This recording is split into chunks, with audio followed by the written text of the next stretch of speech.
All right. Sound check. Good evening. Okay. So Good I assume evening. I assume you can hear me. Yes. All Yes. right. Good. Let me double check something. Um,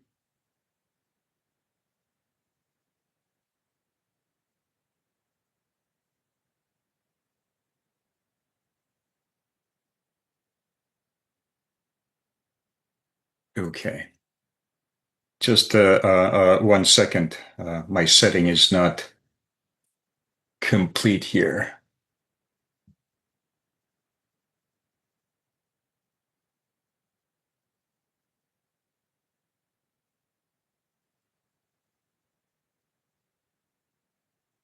All right. It seems to be working. Okay. Welcome back. Meeting 7. We will wrap up today. We do have a full agenda. So let me talk about this first. I tried to trick Moodle into allowing me to post the quizzes. So I hope it worked. Do you see the Excel files that you submitted graded? Yeah. Good, good. So on that side, I think I was able to trick Moodle into, uploading those Excels. I still need to figure out how the grading will work since I posted the grades on this newly created assignment. So we'll see how this works. I might end up manually calculating your grades, but that's the kind of given. Did we talk about the grades? I think I talked about it in the first meeting. In my MBA program, we didn't have grades. All right. So, and I always wondered, graduate students, what do you do with your grades after you graduate? You put it on a wall, and your transcript saying I have all A's, and that's what you do. All right. Um, that's perfectly fine. I'm just a little bit skeptical, like okay, unless you do the PhD program Well, after this. Yeah, there are some constraints on the people who are on grant from KC. They can't get below certain average grades. And also we have constraints from Houston University that we can't go below certain constraints. I see. I see. Okay, that's helpful to know. In our program, that was a joke because we had pass no pass system. There was no grade. So the joke was like, if you have a pulse, you passed. Okay. So as long as you're present and you're not asleep, you pass. Okay. So in your case, that would be different. So I'll talk about the last assignment. Obviously, your um, individual project part 2. I see that the final exam was put on a schedule for next Thursday. You can ignore it because we don't have a final exam. You want to join that meeting? You're welcome to do that. I'm not going to be there, so that's the setup. So your final exam is your final project. It's due next Thursday, and I am getting some questions from students on that one. So I'll walk through the assignment, making sure that you have a chance to ask questions about the assignment itself, the details. So that will be part of the review. I'll do the quiz 2 review very briefly. Solutions are posted. So I send you the graded Excel files that is available. The solutions are posted in materials for module 7. So if you would like to see the calculations, it's there. And I'll walk through this again briefly because it's available to you. I will come back to the banking case discussion from last week. There are a few things I would like to point out and connect it to the actual real economics and financial system. There is some news that are coming out every day. So I would like to point out that lending process is not limited to banks. So I'll expand it a little bit outside of the banking industry. I'll talk about innovations in banking to wrap up that a particular topic. And we didn't talk about investment banking. The slides are posted last week, but the kind of walk through again a brief review of the role of investment banking in raising capital for the larger companies. So we talked about a mid-sized company last time, a brewery that is expanding, and that's very typical. They will go to a bank because they're too small to go to the capital markets and sell shares or issue a debt capital on capital markets. But big companies obviously do that. Okay, so that will wrap up the source of capital. And then the last two topics for today, I'll talk about the dividend policy.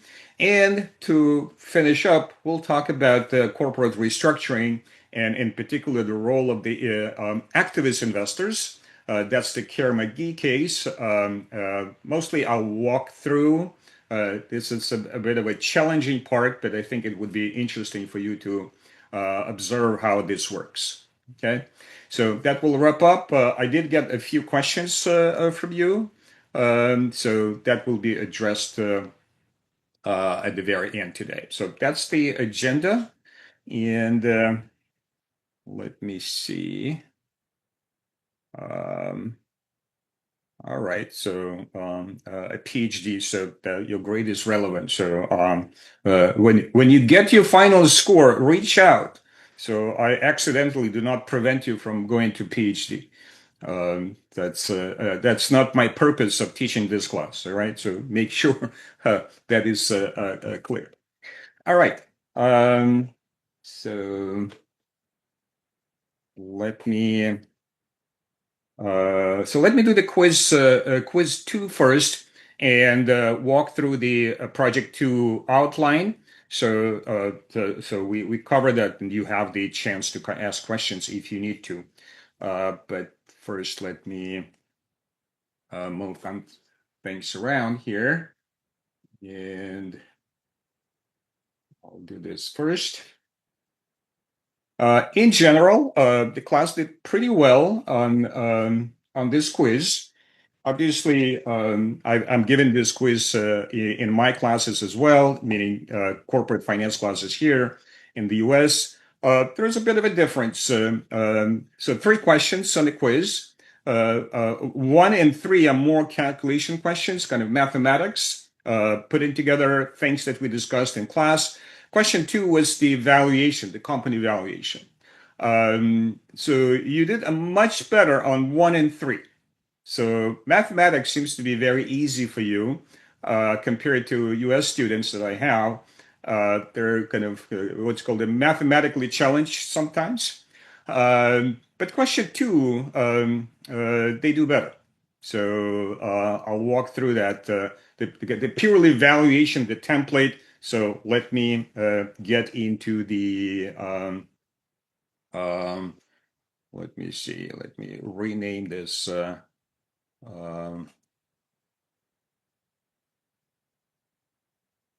So it's not, I don't have a split personality. I have 2 monitors so I can see what you see. So there's 2 of me here. All right. Let me get into the quiz. All right. Okay, question 1, again, mathematics. You are given data for a 10% debt to value, and I ask you to calculate cost of capital for the 20% debt to value. And that's where, again, your intuition, business intuition, I don't expect you to kind of see it right away. But the idea, why would a company, a corporate decision is to change the capital structure? All right. What's the idea behind? And right there, you are at the very low level of debt, 10%. You're going from 10% to 20%. The basic idea, again, business doesn't change. That's the same widgets that the company was making. They're still doing the same thing. The only decision is the financial decision, the corporate finance decision.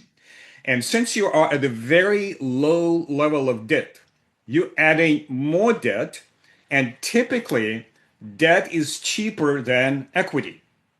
All right? Equity is riskier, and remember the basic idea, the riskier is the asset, the higher the cost of that, the cost of capital for that asset. So intuitively, since you are at the very low level, you're adding more debt. Debt is cheaper. The idea is to lower the cost of capital, right? And that's what happens in this scenario. So immediately, if you do go through your calculations and this number goes up, you should ask that question, does it make sense? All right. The actual calculations you can go through, Excel is posted, you can see the details. So the mechanics of this, you do have some debt. So to calculate the cost of equity, you need to unlever the beta, okay?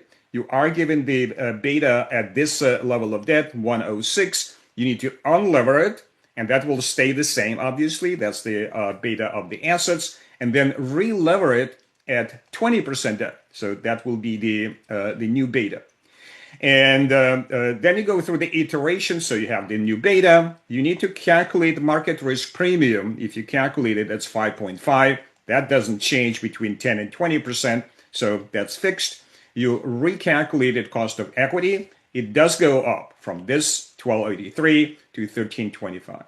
Cost of debt. You are given the table like this. So you go through the iteration process. You recalculate interest expense, you calculate the interest coverage ratio, and you determine that cost of debt goes from 8 to 9%, given this calculation. So even though both parts, the cost of equity goes up, the cost of debt goes up, but because you're adding more debt, which is cheaper, the overall actually goes down. Okay, and that's the whole idea behind the recapitalization.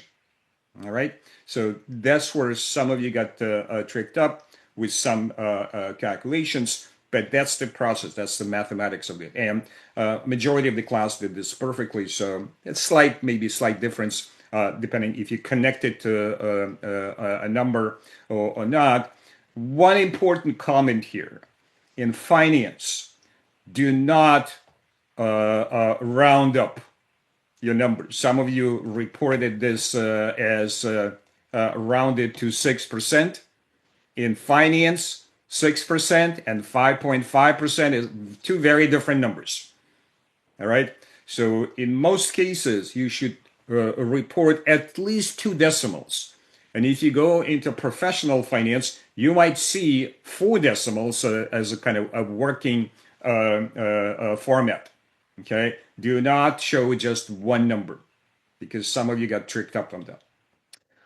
Any questions on this? So let me open up the chat. All right. And I'll skip to problem 3. Again, this is the mathematics. You are given some data. You calculate enterprise value today.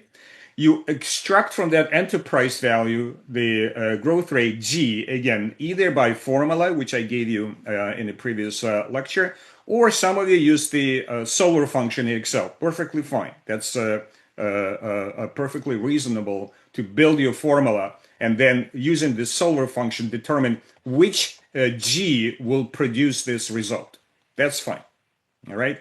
Then you recalculate. You are given the discount rate, you recalculate the increase in value, the new value of the enterprise. So it goes from this number to this number. The increase belongs to the shareholders. All right. And if the increase is this much, you divide by the number of shares. That will be the new price. So you have 328 increase in shares. So they go from $10 to this amount. And you calculate the new debt divided by this amount, so you'll figure out how many shares will be repurchased, so that's the remaining shares. Again, the mathematics of this is you can get into the Excel file and see how this is calculated, so make sure to do this on your own. If you're still vague about this, reach out and I'll walk you through. The second part, I leave it to the last because it's more important, I think, in corporate finance setting. So you go through, and I gave you 2 unlevered betas for 2 different industries. all right? Which one is relevant? So the scenario is not given there. The target company beta, because you're buying a pharmaceutical company. So the risk comes from the pharmaceutical business. So that will be the appropriate discount rate. So you're trying to match the risk of the cash flows with appropriate discount rate. So the higher the risk, the higher the discount rate. So that's the basics here. All right. So you cannot do both. The other one, the chemical, is not relevant in this case because business is a pharmaceutical business. All right. So that's the key insight here. The tax rate is given. So it's in Nevada, no state taxes, so 21% is the relevant. You calculate the value of the company. The value of the debt is given. So you calculate the debt to equity ratio. You re-lever your pharmaceutical beta to this capital structure. So that will be your beta. You calculate cost of equity, add the cost of debt as given. So that should be your discount rate. Okay. Again, review your calculations if you missed that particular one. All right. More important is the structure of valuation. And that's what I expect you to do on your project part 2. All right. You follow this particular template. Some of you decided to invent new template. All right. You calculated the first calculation of free cash flow in one place. Then in a different place, you calculated future cash flows. And then in a third place, you calculated terminal value. And then somewhere on your Excel spreadsheet, you put it together. No. All right. I deducted a few points for the quiz. All right. It will be a different treatment on your project. You have to go through the template. It's a standard template. Everywhere you go, that will be the template. So if you invent your own and you submit to somebody, you send to somebody, a completely different template, people wouldn't know where to find the details. Okay. Because that's not something they expect. They expect to see exactly this framework. All right. So I'm not inventing anything here. And the reason is that this is a standard template. All right. That's what analysts expect to see. And if they see something different, they will be confused. So the purpose of presenting something like this to your clients or to your senior managers is not to confuse them.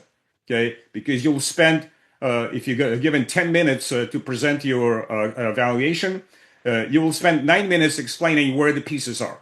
All right. That's not the purpose of a presentation. So make sure to follow the template. All right. Little slight differences are okay, but that's the basic structure. You start with EBIT. That's the starting point for a traditional valuation. You apply the tax rate. All right. And some of you just calculated the free cash flow in their heads and then said, this is my starting point. I cannot go into your brain and see how you did it. All right. So that's why do not skip the steps here. Show every single detail. They show this EBIT, the tax, after tax, show the depreciation, the capex, and change in net working capital. So every item is clear. You might need to do this for all of the future years if you project sales. So you might need to build this thing for the future. All right. If you see the revenue is growing, but let's say expenses growing slower than the revenue, so you might need to show every single item on the pro forma, the future income statement, to get to the EBIT. So that could be the case. All right. But do not skip the steps. So you might need to extend the expected income statement, get to the EBIT. In this case, I didn't ask you to do all of this. That's a quiz. So I don't want to spend you 3 hours on this, but you might need to expand the income statement in your project and in any professional work in the future. But that's where you get to the operating income, apply all of the adjustments, and get to the free cash flows. All right. Now, a technical detail. All right. It's not a major thing, but it's incorrect. And I've seen this even in professional submissions. So it says the free cash flow will grow 10% in year one. So this is past. All right. So you obviously do not include this in your present value. This has happened. This is times 0. That's already gone. All right. Only the future cash flows are important for the present value calculation. So you increase by 10%. So this is counted. You increase by another 5%. This is counted. And that's where many of you made this mistake. It says the growth rate will be at 3% and thereafter. What does it mean? The 3% starts at the end of year 2 and continues indefinitely. So the terminal value is not in year 3. It's at the end of year 2 because the 3% constant growth rate starts. So the terminal value, remember the formula, that's the present value, which is equal to what? Cash flow 1 divided by R minus G. All right. So that happens. Cash flow 1 is right here. You plug it into this formula, and the formula sits at the end of year 2, not at the end of year 3. Okay, it's a technical detail. It wouldn't change the valuation that much, just to make sure that you go through the correct steps and correct template. Any questions on this? All right, and you add up all of your free cash flows, obviously discount it at the rate you calculated in the first step. So if you miscalculate it, obviously your calculations will be off.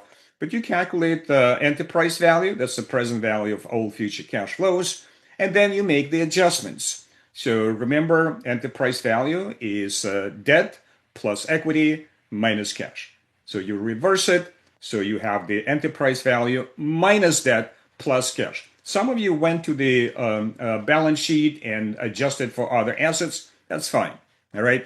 In real life, for your project, if you decide to make those adjustments, look at those other assets and see, do they produce a separate cash flow? Because what are we trying to figure out? What's the future cash flow that the company will generate? Okay. So remember we talked about goodwill. It's sitting on the a balance sheet, but when the company operates, the assumption is it's incorporated in their existing cash flows. So you do not add separately a goodwill to your estimate of the enterprise value. That's a typical approach. All right. Other assets, let's say intangibles, and the company has some patents, and they charge royalties for those or license fees. And if it's not included into your future cash flows, you would need to add it to your valuation of the enterprise. Okay. But if you do not know, it's a question mark. So it's a subjective view. If you do this from inside the company, obviously you can figure this out. You can talk to people and say, do we include these cash flows into the total income? If not, you would need to add it to the value of the company. But if from outside, you're not an insider in the companies that you picked, so you cannot go in and ask that question. So it's a subjective decision. All right. So if you make those adjustments in your project, in the company valuation, state it. Say, I added this particular amount. I think this is an additional cash flow. Or I exclude it because I think all of the cash flows are already incorporated into the sales and other revenue. All right. So be explicit. State it. State your assumption. And I cannot tell you because I do not know the insights of those companies either. All right. So that will be your personal decision. Questions? Maxim? I have a question about net working capital. in case Mercury, in your solution, you calculate net working capital included the cash used in operations. Here we also have cash, but why we don't include it in net working capital? So the assumption is the following, and this is a very kind of debatable question. So remember when we walked through a presentation of the balance sheet for Microsoft? Okay, that's the first lecture.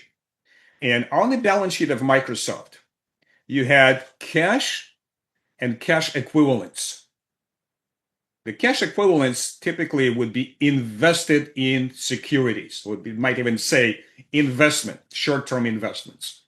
So I don't remember the exact numbers, but something like Microsoft had $70 billion in security investments. Do you think Microsoft, even the big company like Microsoft, they need $70 billion on daily basis to operate? And the answer is no. Okay. So they have this extra cash. They accumulated this extra cash over many years. And instead of that cash sitting idle, they invested it at a very low interest rate. But low interest rate is better than zero. Okay. So the cash, they pay their employees, they pay their suppliers. It's sitting in the bank account, and they make those payments on a daily basis. That's the working capital. The extra cash is not working capital. All right. So if you do this for real, you would separate the cash balance into two parts. The smaller part will be included in net working capital. So if you already included in net working capital, there is no need to add it at the end. It's already calculated as part of the net working capital. Okay. That bigger part, the investment, that's what you add at the end. It belongs to the shareholders. So when you make an adjustment, enterprise value minus that plus this extra cash that is sitting on the balance sheet. In many cases, if you included all of the cash in net working capital, there is no need to add it separately. It's already calculated as part of the net working capital. Does it make sense? Yes, no? Yep. All right. So that's the a trick part. So if that balance is not separated into two parts, so let's say you look at the balance sheet and there is one line that says cash, and then it's a subjective view. Some analysts suggest the following: if that cash exceeds 5% of the total assets, you separate that amount into two parts. The working capital part, up to 5% of the balance sheet. Anything in excess, you call it excess cash, and you remove it from the working capital. Because then it will skew your working capital balances, and you don't want to do that. All right? So you only include cash, its current assets. Obviously, formally, remember what's the net working capital? Current assets minus current liabilities. So the cash is part of the current assets. But if you include too much cash, your balanced net working capital will be kind of different from what the company actually needs. So that's the kind of the massaging that you do as individual analyst. You separate it into parts: the necessary cash for net working capital, excess cash, you keep it separately. After all of the valuation, you add it to your equity value. So that's a bit of the kind of more sophisticated treatment of cash. But that's a real issue. So that's a typical approach. Make sense? All right. Other questions?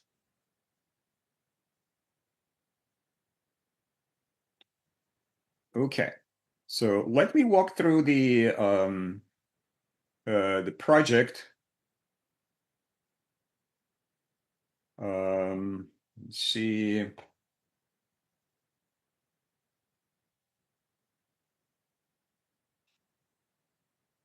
All right, so this is your assignment. And part of the work is already done in the first part. Remember, I asked you to calculate a beta for your company. If there are no comments or kind of asking you to redo something, you can literally use your first part in your project. You don't need to redo it. So the top-down beta, the regression beta, You can directly take it from your first assignment. Anna? Yeah, I see here that preferably we should take 5 years observations, but when we calculated it for the first part, it was for 2 years. It was Okay, like, so the reason, again, I use this, that's exactly the same assignment I use for US students. And the reason I put 5 years, so up to early this year, you can go to Yahoo Finance and download monthly data for 60 months, a 5 year. And that's what Yahoo does. When you go to Yahoo Finance, it would say a 5 year monthly data. Okay. Starting earlier this year, Yahoo put it behind a paywall. So it's not free anymore. That's the reason I gave you NASDAQ. And NASDAQ, I couldn't figure out how to do monthly, so daily. And for daily, you have plenty of data points in 2 years. Okay, so perfectly fine. You do a daily for 2 years, that should give you enough. All right. If you are able to, you can trick Yahoo. You can manually look at the data and type it in. All right. It's not going to take too much time, but to avoid it, you can do daily on NASDAQ for 2 years. All right. You can, if you can get some of you might have access to Bloomberg, the Bloomberg terminal, and you should be able to get the weekly data. So obviously 2 years of weekly data, that's, more than 100 weeks. That's fine. So you use your judgment. All right. Do not do 5 year daily. It would be just way too many data points. Does it answer your question? I hope so. All right. thank you. Thank you. All right. So again, this particular one, make an adjustment based on the data you have access to. All right. So again, talk about the slope. That means the beta. Talk about the risk, meaning how much higher than one, how much lower than one. The one is by definition is the risk of the overall market. So how precise is your estimate? This is a 95% confidence. So run the regression, look at the 95%, report it, and tell me what you think about this range. What portion of this risk can be attributed to market factors? This is your R squared. Okay, so report the R square and say how much is the explained by the market, how much is the company specific risk. All right, business factors. So what does it mean? If you have a utility, that's the very stable business. It generates stable cash flows. The beta is expected to be lower. If you have, a high-tech business, it's riskier, it's more cyclical. That's the nature of the business. The business cannot control that beta because the beta reflects the nature of the business. So talk about what the company does. What's their business? What do they make? All right. Now, the second part we didn't do in the first. So the bottom up, collect a sample. All right. A sample, it's more than 2. All right. So do not do like 1 or 2 companies. Collect a sample of peer companies. You do not need to run regressions. Go to Yahoo Finance or any other source. Collect their betas. Collect their capital structure. And again, because you need to unlever and then relever with your company capital structure. So collect the betas. Collect the book value of debt is perfectly fine. If I give you the optional is to calculate market value of debt. You don't have to do this. Book value is fine, but the equity must be the market value of equity. You cannot use book value of equity. All right, that would be incorrect. And that's what we did for the Midland case. You have a sample, you unlever each beta. Again, do not do regression for each of the peer companies. That will be too much work. Okay, just collect the data from available resources, calculate bottom-up beta, and then make a comment. Which one do you think is more appropriate? because again, some companies might be so unique that your sample, in your view, would say, no, this is not real representative data, even from the bottom up. I better use the regression beta or top-down beta. So that's the discussion based on your own company business. What do you think about the sample? How close those companies to your company's business? All right. So that's the cost of equity. Cost of debt. Go to that slide and remember for the cost of capital, cost of debt, 3 steps. Okay. The first one, if you have a big company and that company issues long-term debt, you can literally go to, let me see if it's here. All right. So this is the link. You go to this link, you type in the name of your company, and look at all of the bonds issued by that company. Pick the long term, typically 10 years. That will be perfect. If it's 9 years, that's fine. If it's 11 years, that's fine too. So long term, find the yield to maturity. If it's available, if it's there, that's your cost of debt. You don't need to do any calculations. Mitro? Could you remind, please, when we're talking about book value, market value, we should take companies from market value, but when we talk about debt, why it is okay to take book value of debt? All right. Conceptually, here's the reason. Again, ideally, can you calculate market value of debt? Sure. Remember, I asked you on entry quiz to calculate the value of the bond? The price of the bond, that's the market value of the bond. So you take all of this list, you have all of this detailed, you have the coupon, you have the maturity. You can calculate at today's interest rates, you can calculate present value of each bond, put it together, and that will be the market value of debt. And some analysts do that. Why it's okay to use the book value, even though theoretically the market value should be used. The basic idea is the following. Debt is what? Debt matures. Remember, we talked about the concept of debt. So what's a debt? It has interest rate. It has maturity. Since it has maturity, it expires. And companies, what do? They reissue new debt. And the new debt is issued at new interest rates. So the new debt will be the market value of debt. All right? Equity is different. If you take a company which is 100 years old, some of the equity was issued 100 years ago. With debt, that doesn't happen.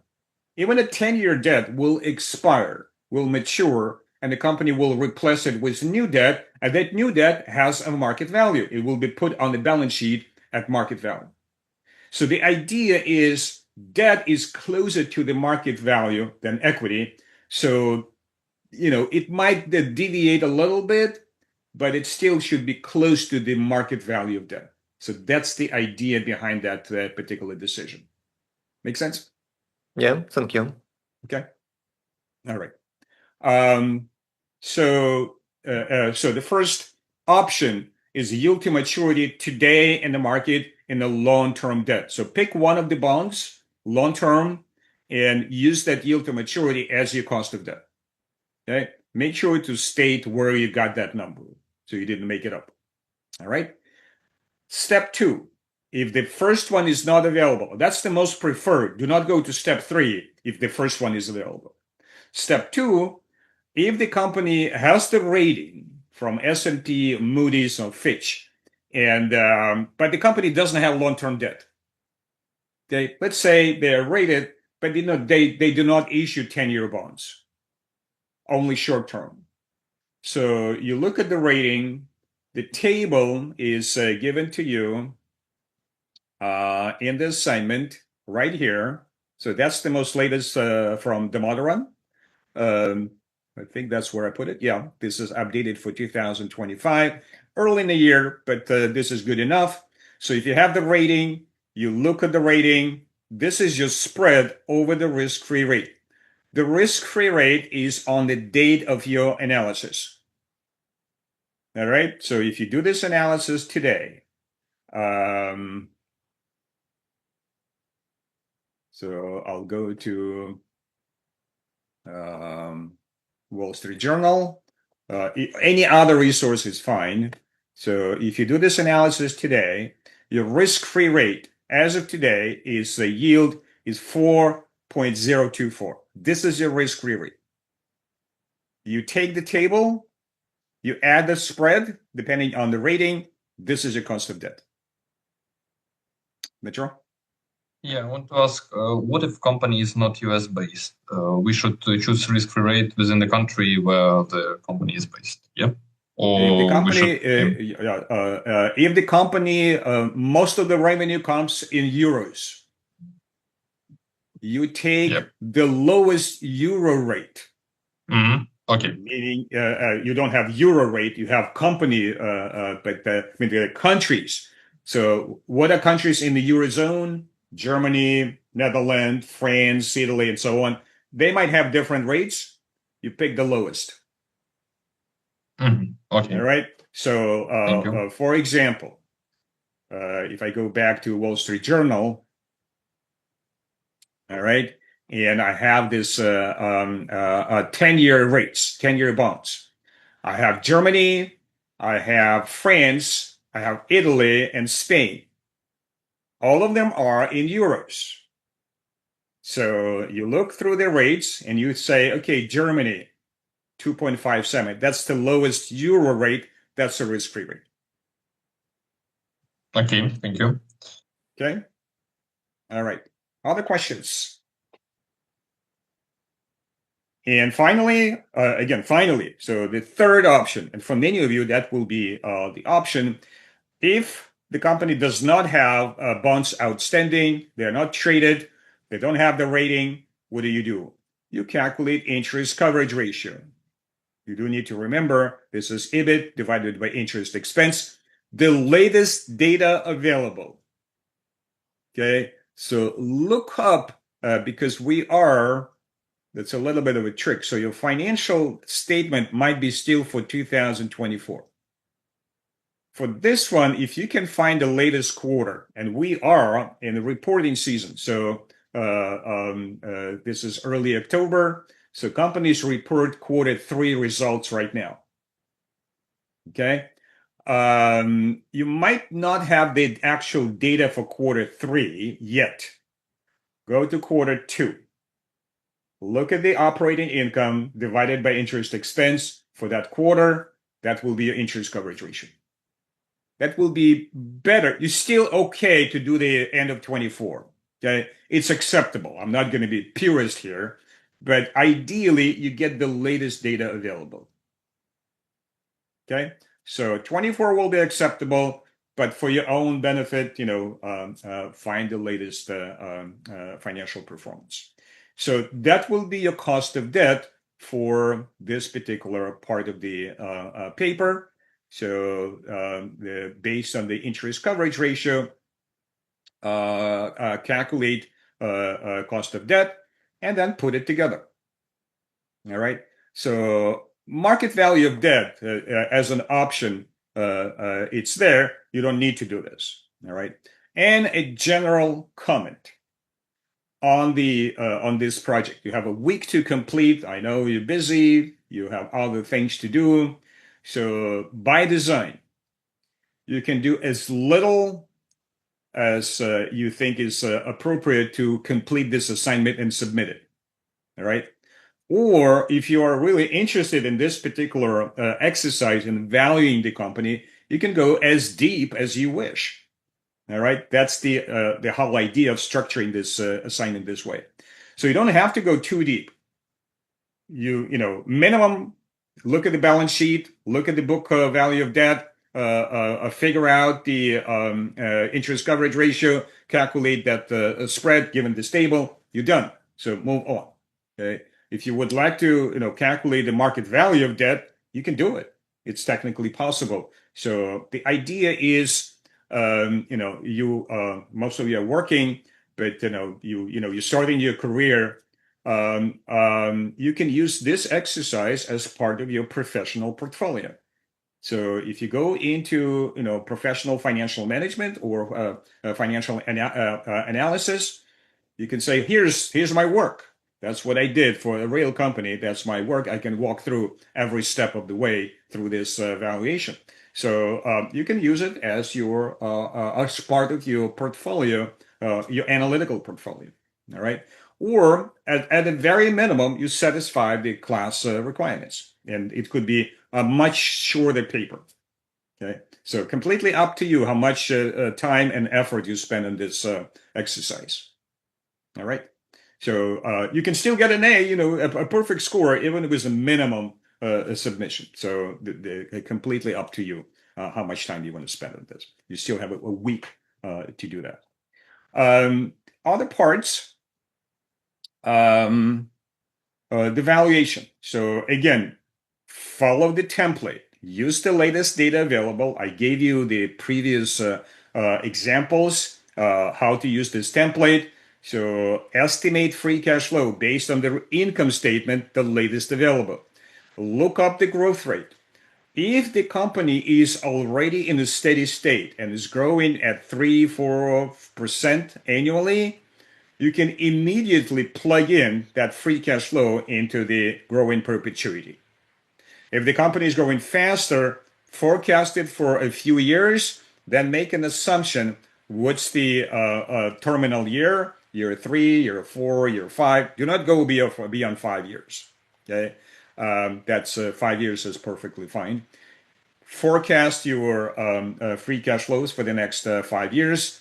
Determine the terminal value based on the assumption about the constant growth rate, and your calculation, in part 1 of your discount rate, plug it in, determine the enterprise value. Okay, make the adjustments. So minus debt plus cash plus any other assets that you might think needed to be added based on the balance sheet. This is your equity value. Do the sensitivity analysis. All right. So at least 2 variables, typically the growth rate and the discount rate. You can do others. Okay. But at the minimum, 2 variables. Put in a table or a graph with your sensitivity analysis. All right. And then compare what you calculated to the actual market price, because all of you picked up publicly traded companies. So compare your calculation to what you see in the market and try to explain it. All right. So that's the idea. Do relative valuation. So on your sample, since you will be collecting some of the data, so collect a couple of ratios. So like enterprise to revenue, enterprise to EBITDA or EBIT. Calculate the average for the industry. Calculate the value of your enterprise based on relative, on market multiples. All right. And again, the idea is to figure out what's the share price. So again, enterprise value minus debt plus cash. Calculate per share and compare it to the market. All right. And that will be the end of the valuation exercise. All right. Extra credit. This is again optional, but if you interested in this particular topic, it has to do the quiz 1 exercise. All right. So you do have an existing capital structure. What do you think about changing capital structure? Either increasing in most cases, or you might think that decreasing debt is worthwhile. Issuing equity and repaying debt if the company has too much debt. All right. So that's an optional exercise. You need to recalculate cost of capital based on your proposed capital structure and recalculate enterprise value based on this new capital cost of capital. All right. So again, purely optional exercise, but this gives you much more insight into the corporate finance decision making. Okay. If you're inside a corporation, should the company change its capital structure in any way? All right. So you might do a couple of exercises. So you'd say, a company has 20% debt, 80% equity. You can calculate 30 and 40 and see what happens with the cost of capital. And a typical picture comes out as a smile picture. So what happens, the cost of capital typically goes down with more debt, but as you add more and more debt, the cost of capital starts to go up. That's the smile. All right. And obviously, the optimal is at the very lowest level. That's the generates the highest enterprise value. So you might, if you're ambitious, you can play with this and see where that optimal level is. Okay? And you can report on this in that optional piece. Questions?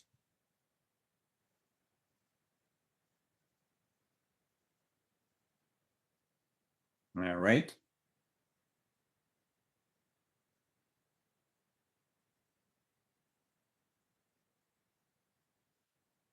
So I expect your submissions next Thursday, right?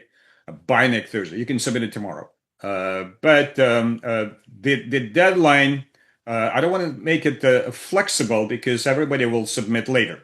So I do expect next Thursday submissions. But again, I'm not here to penalize you for anything. If you got stuck with something, reach out. All right. It's the deadline. It's easier to move than for the quiz. For the quiz, I can't. It's set. On the platform. So do reach out if you need a day or two more. Okay. All right. So let me do this.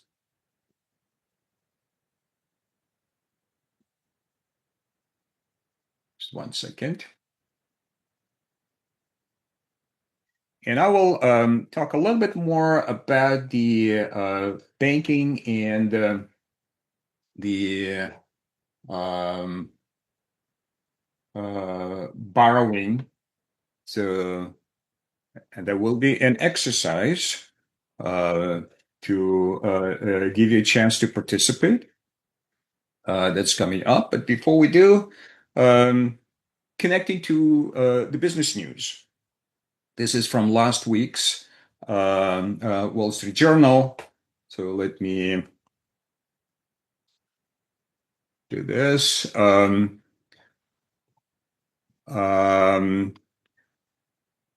First Brands bankruptcy. A company which operates in car supply business declared bankruptcy. And they had some unusual borrowing settings. So they do auto parts supplier, all right? But the way it works, they sell through some big names like Walmart. So they sell through big name retail businesses. But here's the note to make. So the new board of directors is coming in, and they look at some irregularities in how this company got financing, including potential double factoring of receivables. All right, so let me explain what that is and how that works. What's a double factoring? So let's kind of step back. Last week we talked about a traditional bank borrowing. A company is building a new plant. They go to the bank, they present their business plan, they present their financials, and they say, we need a loan. And I ask you, what's the maturity of this loan? So typical approach by bankers, remember we briefly talked about the 5 C's of lending, starting with character, ending with collateral. I'll come back to this for a moment today. How do they set the maturity of the loan? They look at potential cash generation, that's capacity to generate cash. And if the company can repay based on this plan, if the company can repay within 7 years, they should set the maturity at 7 years, not 10, not 15. Why? And the example I typically give comes from my friend experience. So I work in small business lending.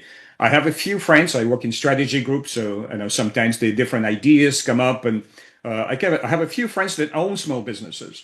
So I would call them up and say, "What do you think about this idea as a business owner?" Okay, so I do this unscientific surveys of 5 people, and then try to figure out what might be the answer. So one of those friends owns daycares in Los Angeles, several daycares. So not small ones with 5, 10 kids, big daycares, 200, 300 kids. Okay, kindergarten, and he buys the whole business. He buys the land, the building, and the business itself. All right, and he has several of those. Now he borrows money to do this. He goes to a bank. He puts down a down payment, a big down payment. Remember, capital is an important part of this process. So at least 20% will come from his own money, and he would borrow the rest.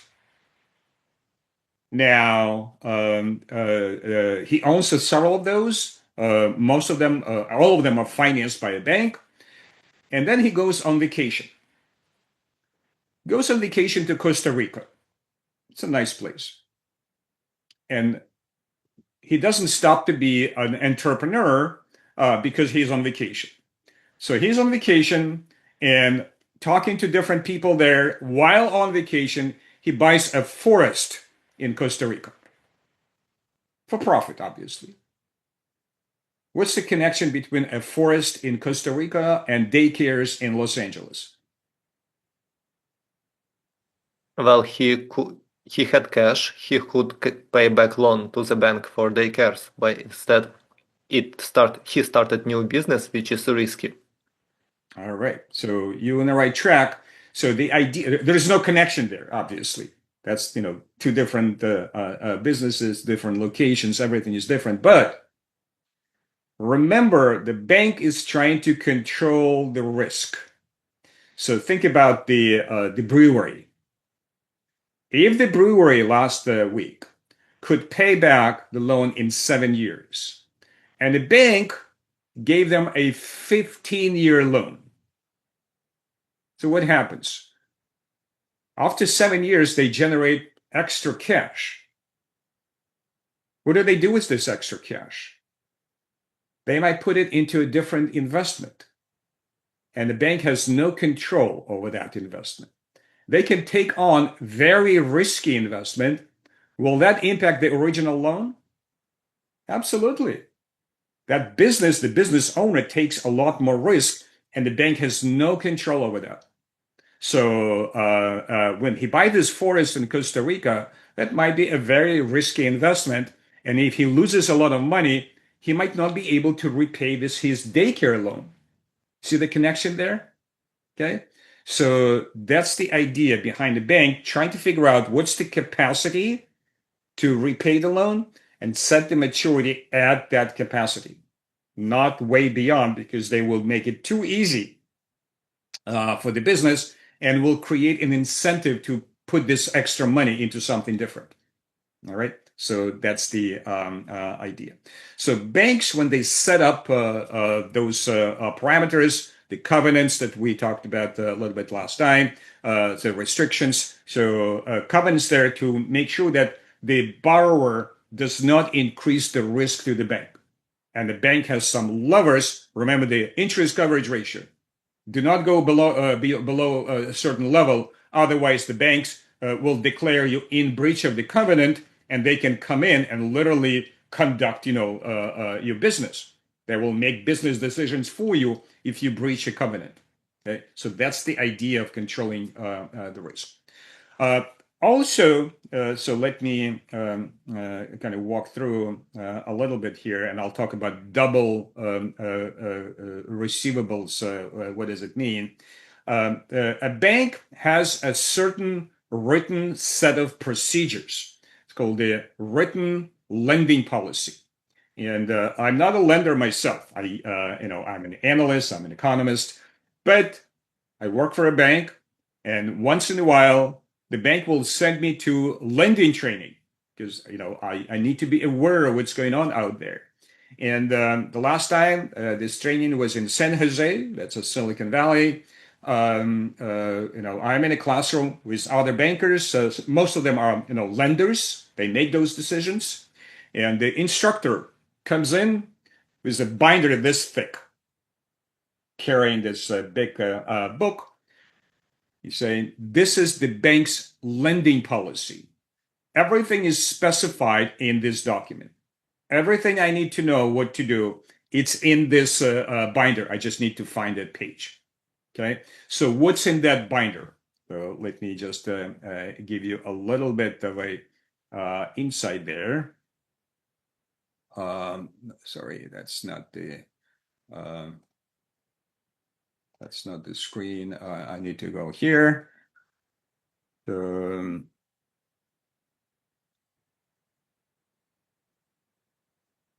All right.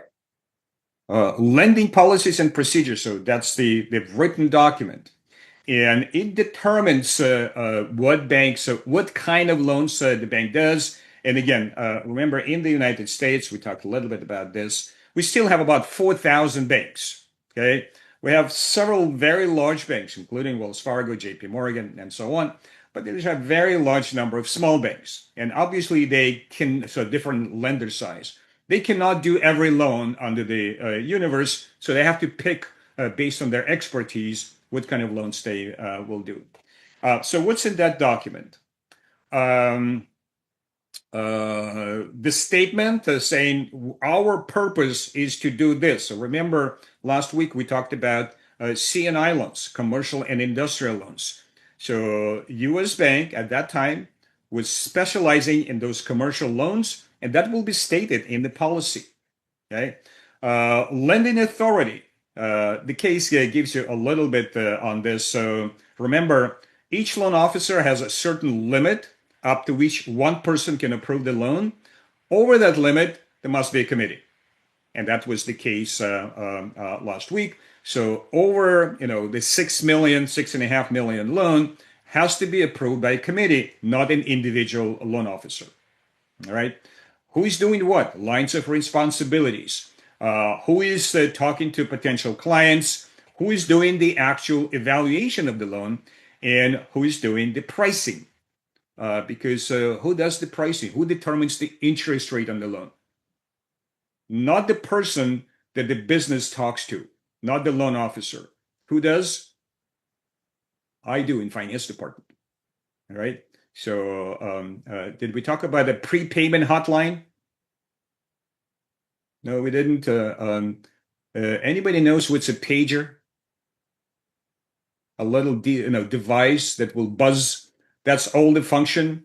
So if somebody wants to get in touch with you, they will call that pager. The number will show up on the tiny screen. What you need to do is to find the phone and call them. So when I joined the bank many years ago, once a month, I would be on a hotline wearing that thing. And if a client walks into a branch and says, I would like to prepay the loan. So I borrowed money. I paid this, it's a 7-year loan. But 2 years later, I got this a lot of cash. I can repay the loan. Well, it's a prepayment. And it doesn't typically happen with consumer loans. But with business loans, prepayment will trigger a penalty. Because think about this.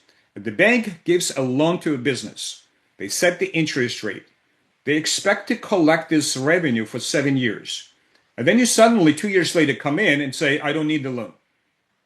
Well, the bank might lose money on this now because you stopped this stream of revenue. So the documents specified how to calculate the prepayment penalty. All right. And the bank will not trust the bankers in the branch. They're not trained to do this. So the central finance group, myself included, will be involved. So at that time, the faxes were still widely used. The banker will copy the loan document and fax it to the central finance. I'll get this budge So I'll call the branch, I'll ask any questions, and then I'll go through the calculations. In many cases, that will be the calculation of NPV of potential losses. So that's a financial model with cash flows, a discount rate, and calculation of the present value. And that will be the amount of the prepayment penalty. But at that time, the bank was kind of agglomeration of many, many different banks. And very small banks, they do it without, a present value calculation. They say, okay, if you prepay in 1 year, you pay 3% penalty. In 4 years, 2% penalty. In 6 penalty. After, no penalty. So very kind of different structure of calculation. Do this. I'll do this and send the amount of the penalty. But think about this. If the interest rate increased since the loan was originated, should the bank charge a penalty? What do you think? Or you don't think? No, because the bank could lend this money with a higher interest rate. No. That's right. Okay. So if somebody prepays this cash and the interest rate now higher, the bank can take this money and reinvest at a higher rate. So what do we say to client? We would say, today is your lucky day. We're not going to charge you a prepayment penalty. We are very nice to you. All right? But economically, obviously, it's to our benefit to get this cash and reinvest it at a higher rate. But if the rates dropped, obviously the bank is facing an economic loss. At that time, there will be a penalty. All right? So that's the considerations on this. So the interest rates are set by the specialized unit. Does these terms are written in the agreement with the client? So yes. So when the loan is approved, you have two sets of questions. You have the loan agreement, and separately you have what? The covenants. Remember we talked about the covenants. So the borrower signs two different set of documents: the covenants and the loan agreement. The loan agreement will specify the interest rate, floating, fixed rate, and any prepayment penalties. But you said that you're calculating this when the client comes in. So how can you know from the start what's the penalty rates for prepayment? So it will not be the calculation in the loan agreement. There will be the process described. We will charge prepayment penalty based on this formula. So not the actual amount will be there, but the process, the formula will be specified. Thanks. And so other things that are in the loan agreement. So making loan decisions, required documentation, obviously. So larger businesses might be required to have these certified financial statements. The business we discussed last week, the brewery, they might not be big enough to have this available. Okay, smaller businesses typically do not go for the audited financial statements. All right, and here's what I had in mind on the double pledging. So it says guidance for taking and perfecting collateral. Perfecting collateral doesn't mean making collateral perfect. All right, that's not the meaning of the word perfect here. Perfecting collateral means the following. Remember, collateral is an important consideration in 5 C's. It comes last, but it's very important because of what? It's a fallback. If the first 4 C's do not work, the character, the capacity, capital, and so on, conditions, that's a fallback. If those 4 C's fail, the bank has something to take, sell it, and recover the loan. All right? That's the safety thing. But think about this. You have a business, So think about the brewery. They go to US Bank. They say, we will pledge this new plant to you, including the equipment, the brewery equipment. And then the Red Hook turns around and goes to Wells Fargo and says, we need $6.5 million, and we will pledge all of this collateral to you. You see that? You can double pledge the same thing. And how do you prevent a client from doing this? Because obviously it has happened historically. All right. So how do you perfect the collateral? So there is a database, a national database, where the bank has to go and file that claim against a particular borrower, against a particular collateral. It will be recorded there. That means perfecting your claim on this collateral.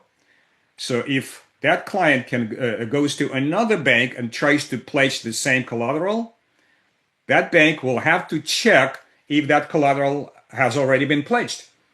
So there is no double pledging. All right. So if the first bank forgot to do, to file this claim, the second bank can lend additional amount of money, and if they claim the collateral, that's their collateral. So the first bank cannot claim it anymore in case of default. You follow this logic there? All right. With this particular bankruptcy last week, with this outer part supplier, the financing was different. It's not a loan. Remember, what's a receivable? How does it work? The company makes a sale, and the buyer does not pay immediately. The buyer will pay over a certain period of time. So let's say 90 days. Actually, let's take longer, because one of the client was Walmart, the biggest store in the United States, maybe the world. So they are the client. They're getting the things, and they promise to repay. And 1 year, Walmart said, our policy now to pay not in 60 days, but in 120 days. And they immediately got free loan. So they get this, they get the goods, and they need to pay in what? In 4 months. So they have free money for 4 months. But the seller somehow has to finance it because they don't get paid in 4 months. They have the receivable on their balance sheet, but they didn't get the cash. Remember, all of these adjustments for net working capital. Well, receivables go to trillions of dollars if you calculate all of the businesses in the United States. How much is sitting on receivables? So a very common way to finance short-term financing is to go to, could be a bank, it's called a factoring. Receivable factoring is very, very similar to some differences there. You pledge to the bank saying, you will collect the receivable, but give me the cash today. Follow this? And obviously, the client will promise a discount. So they will pledge $100 million in receivables and say, give us $95 million. And you collect 100. This is your compensation. All right. In 5 million in 4 months, multiplied by 3. This is your compensation on an annual basis. So a very nice return on this lending to a financial institution. So very common. Banks are very reluctant to do this because they have to kind of check the collateral, check the receivable, know the quality of those receivables. But some of the financial companies are willing to do this. So this is the innovation in financing terms. So and the way it works, some of the banks on the hooks, not banks, financial institutions, they did the following. They will give the money to the seller for their receivables. But then they turn around and sell this receivable to individual investors because that's a very high interest rate lending. And they will securitize it and sell it to individual investors, could be institutions as well. And they're happy to do this because who is the buyer? Walmart. So you don't expect Walmart not to pay. It's a big buyer, big company, very reliable, and you get pretty good compensation lending to to a company that sells things to Walmart. Very secure, very nice business. But what happened? The company double pledged this to different financial companies, though, because it's difficult to keep a record.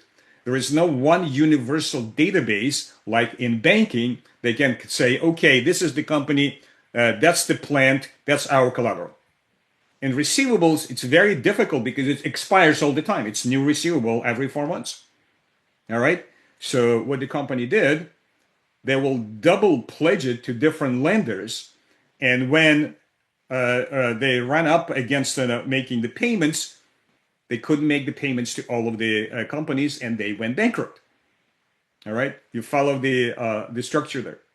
All right, so to this day, some borrowers try to trick the system into to their advantage, and in this particular case, some of the banks are on the hook to repay the individual investors. All right, so let me finish up lending and borrowing with an exercise. All right, and the exercise, so let me see how good is your mathematics. One more time. Here's the scenario.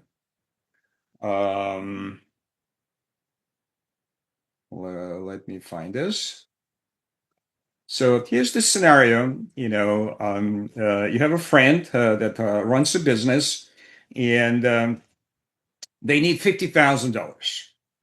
All right, and here's the options for that friend.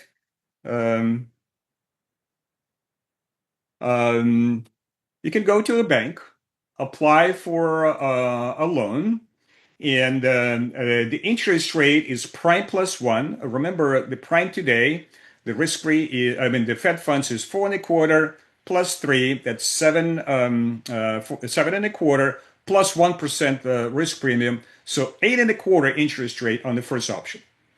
But the bank will take 30 days to process your application and give you this loan. Let's say your friend has a credit card with $50,000 credit limit, but obviously a credit card charges on a high rate of 24%. So you don't always have a credit card with that much of a credit, but if you do, it's still pretty expensive. Now, there's a lot of fintech companies out there that can do this very quickly. And here's the real website. All right. You go to this website, you go to this slider, you go to $50,000, and it immediately says your payment. And it's a weekly payment. So let's say you borrow for 12 months. All right. So that's the option, a 1-year loan. You make this much in weekly payments. The question is, what's the annual interest rate on this borrowing? And it's not a rhetorical question. Can you do the calculation and put it into the chat? And I'll give you a few minutes to do this calculation and put it into the chat. And remember, I will count it as your class participation for today.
All right. Anybody else? Anybody still working on this?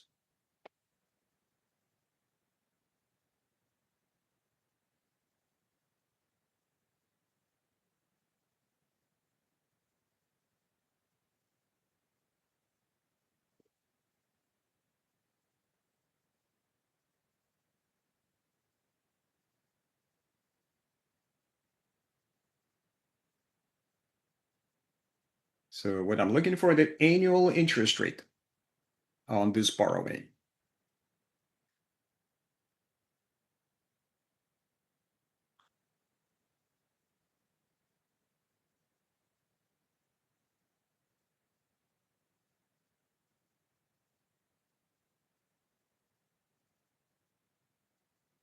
All right. Anybody else?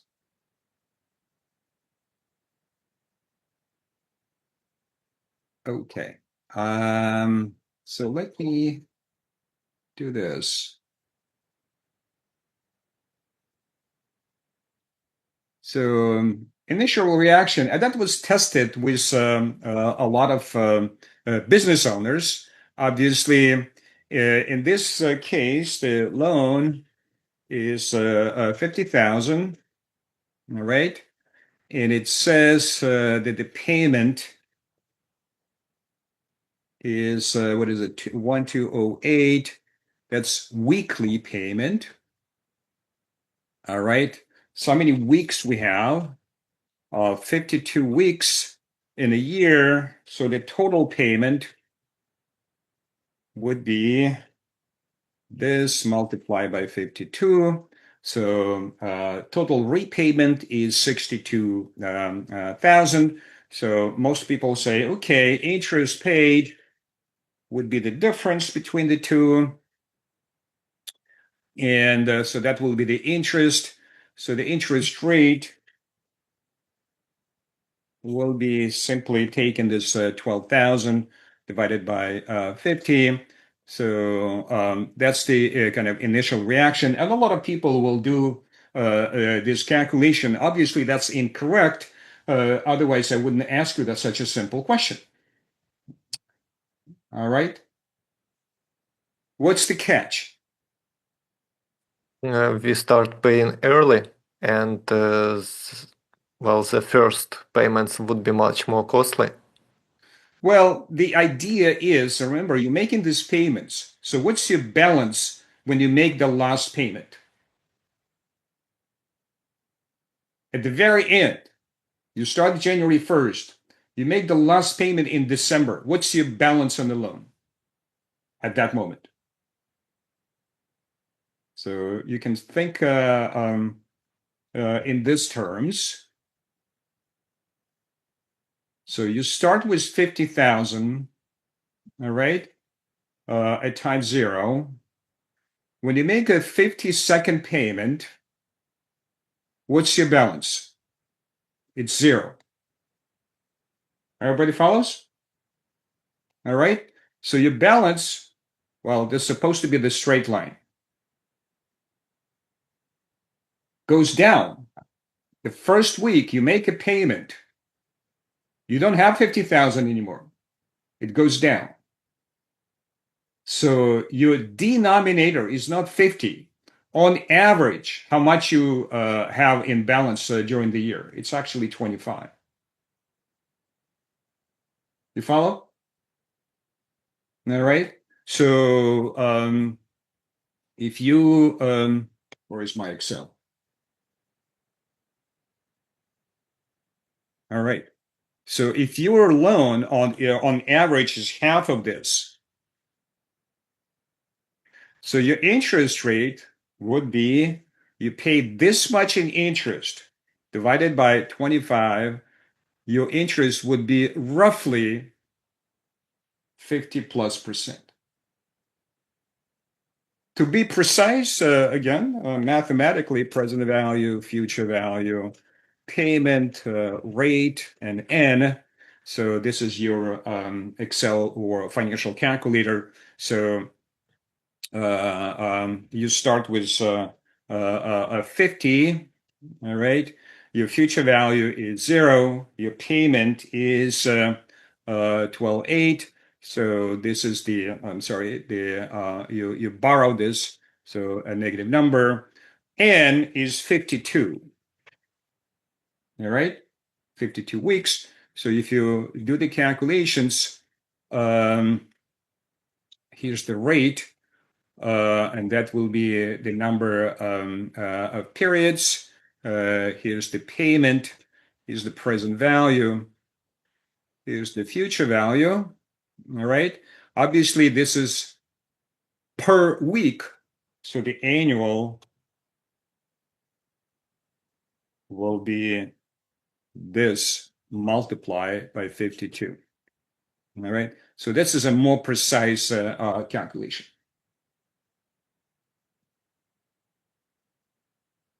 So what's the reaction of the borrower? We tested this with many small business owners, and it's very convenient, very slick. You know, you go online, you move the slider to the amount you need, and if you qualify, and they try to qualify everybody, you get your money at the end of the day in your bank account. You can start using the money, and you need 50,000 today because some business opportunity. And you know exactly how much will come in out of your bank account on a weekly basis. Very, it looks like very open, very clear. But what's not clear, that's why you don't see that advertising the interest rate. So when business owners figure this out, and not everybody went to economic education, obviously, and when they look at the almost 50% interest rate, what do you think the reaction? They get angry. I should have financed with my credit card. It's 24%. It looks very high, but 24 is better than 50. All right. So being on lookout if somebody asks you that question. So make sure to go through these steps and figure out what's the true cost of that. It might still be profitable. It might still work for a particular business owner if they don't have any other options, but they should go into this with open eyes. All right. They should understand what they sign up for. Okay. So that's the wrapping up of the lending piece. We'll take a break, 15 minutes, come back. I'll talk briefly about the investment banking and dividend policy, and then we'll talk about Kerr-McGee at some details and then wrap up the course. So let's take a break. All right, let's resume, and I will talk about two topics briefly. They're somewhat related. I'll talk about investment banking and its role in raising capital for larger businesses. So again, total business universe in the United States, 40 million businesses. Only about 20,000 are big enough to even consider selling their stock and bonds directly on capital markets. So if a mid-sized or smaller company needs capital, they will go to a bank. All right. But you do have large companies that go to capital markets and raise capital directly from capital markets. But directly means with the help of investment banking. Okay, so you have a whole category of financial institutions, and I'll connect this to the dividend policy coming next. So investment banking. So let me just very briefly talk about what they do. And so they have a variety of different functions. Most important are helping other companies called the underwrite initial sale of stocks and bonds. Okay, so let me change this. They also provide advice. So this is the initial sale, not always initial. So you'll see the data on the IPO and SEO. So I'll point that out. They also advise companies on mergers and acquisitions. So in the case that we discussed, even as pretty simple an acquisition of one division from another company, it goes through the investment bankers. So you have two companies, and if one is selling one division to another division, typically you have two investment banks involved, one on the buyer side, one on the seller side, because typically it's a requirement that the board of directors must hire somebody who will provide the advice and calculate a fair price. Okay, so it's not internal to the company. They must get something called a fairness opinion. Is the price reasonable? To actually legally protect themselves, the board of directors must refer to this saying, here's an investment bank. They calculated the value of this company, and that's how much we paid. Okay, and the investment bankers will show up and do the presentation based on what? Based on the valuation, and that's what we did in this class. All right, so exactly the same process. Investment bankers will put together a DCF, discounted cash flow, or relative, or both, and present it to the board of directors. Again, two companies, two board of directors, two investment bankers will be, two set of investment bankers will be involved. So that's how it formally works. Okay, and they have teams within investment banks that specialize on certain industries. So they know the industry, they know the players. And if a company say, we would like to expand and buy other companies, that will go to an investment bank to find the targets. Okay, and investment bankers will know everybody in the industry. Okay. As a separate industry, it was created. We didn't go into this, something called the Glass-Steagall Act. It was passed during the Great Depression to separate commercial and investment banking in the United States. It's not universal. Some countries did not separate investment and commercial banks. In the United States, that was canceled at the end of 20th century. So now we have universal banks again. So they existed before the Great Depression. For a good 70 years, investment bankers were a completely separate industry. Now we are back to universal banks. So banks can do commercial and investment banking activities, right? So those their functions in underwriting stocks and bonds, doing the equity sales, doing the advice on mergers and acquisition. Here's the table of the biggest players in this. Again, it's a worldwide. So you see mostly American banks, but you see at the bottom like a French bank as well. So this is a 2022 data, so a little bit dated, but there is a link. You can go in and see the latest. So you see these big names: JP Morgan, Goldman Sachs, Bank of America Securities, Morgan Stanley, Citi. So those are the largest players in this particular game. Just for comparison, I found an old slide from before the financial crisis of 2008 and 9. So this is the table looked very different. All right. So some of the banks disappeared completely, like Merrill Lynch. It's actually Bank of America now. So they purchased it during the financial crisis. So there is no a separate company, Merrill Lynch. You still see Citigroup was kind of on top of the game. Now it's still there, but not the top player. This is gone. Okay, this went bankrupt. All right. Credit Suisse disappeared 2 years ago. One of the reasons we talked about receivable finance just before the break. One of the big mistakes, they provided billions of dollars for receivable finance. And that was a lot of fraud.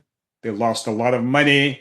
And the Swiss government decided to combine these two banks into one because the Credit Suisse couldn't. That was not the reason, but one of the reasons Credit Suisse disappeared. So now this is one institution.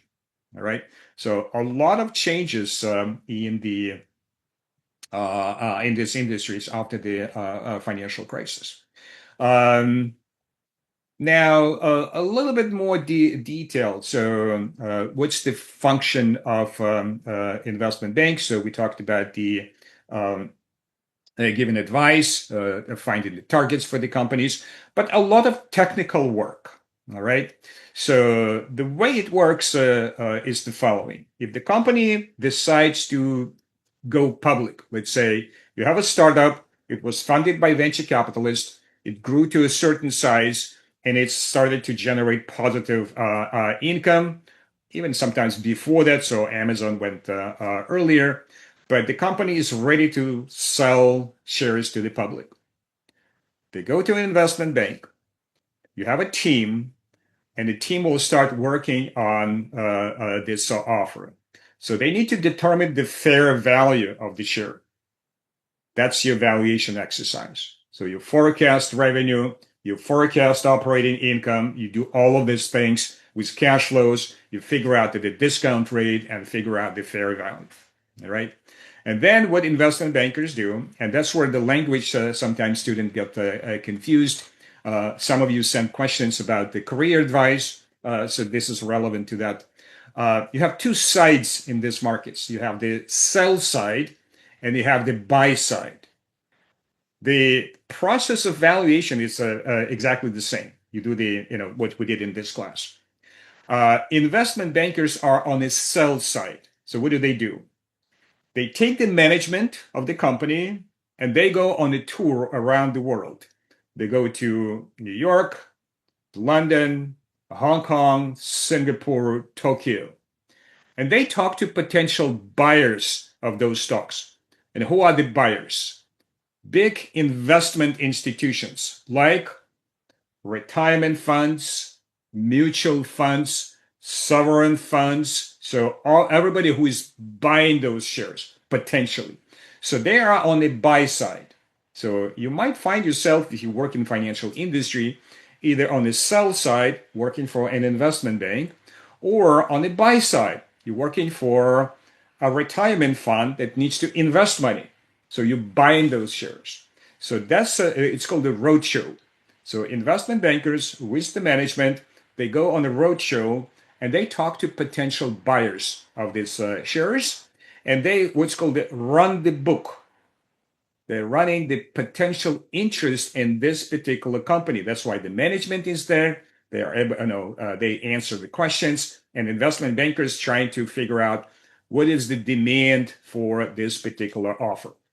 So they run the book, and let's say the company decides to sell 10 million shares. And every time they meet with potential investors, they say, how much are you willing to buy? And they run the book and say, okay, at the end of the roadshow, the interest to buy is 30 million shares. So you're potentially oversubscribed. So the company might do what? They might either increase the number of shares they're willing to sell or increase the price per share. There is a lot of demand. So that's the kind of the balancing act. Or the investment bankers go on the roadshow with the management and they determine there is not enough interest. We only have 5 million shares interest in a 10 million share potential offer. So again, what do? You can either cancel the whole thing, wait for a better time, or scale down. So you don't offer 10 million shares to the market that is willing to absorb only 5 million. So that's the purpose of this roadshow for investment bankers. Okay, so this is a very, very typical process. So that's the roadshow. And then the technical part, the attorneys, the law firms are involved because the SEC, the Securities and Exchange Commission, has very strict prescribed process. So a company must prepare a prospectus. It's a document that outlines the investment. It's several hundred pages. So investment bankers are writing this. Lawyers are involved because it has to fulfill the requirements of SEC. The basic idea: investors should be disclosed all of the potential risks in investing in this particular security. Okay, that's the thing. Very often, this prospectus is called a red herring. You know what's a red herring?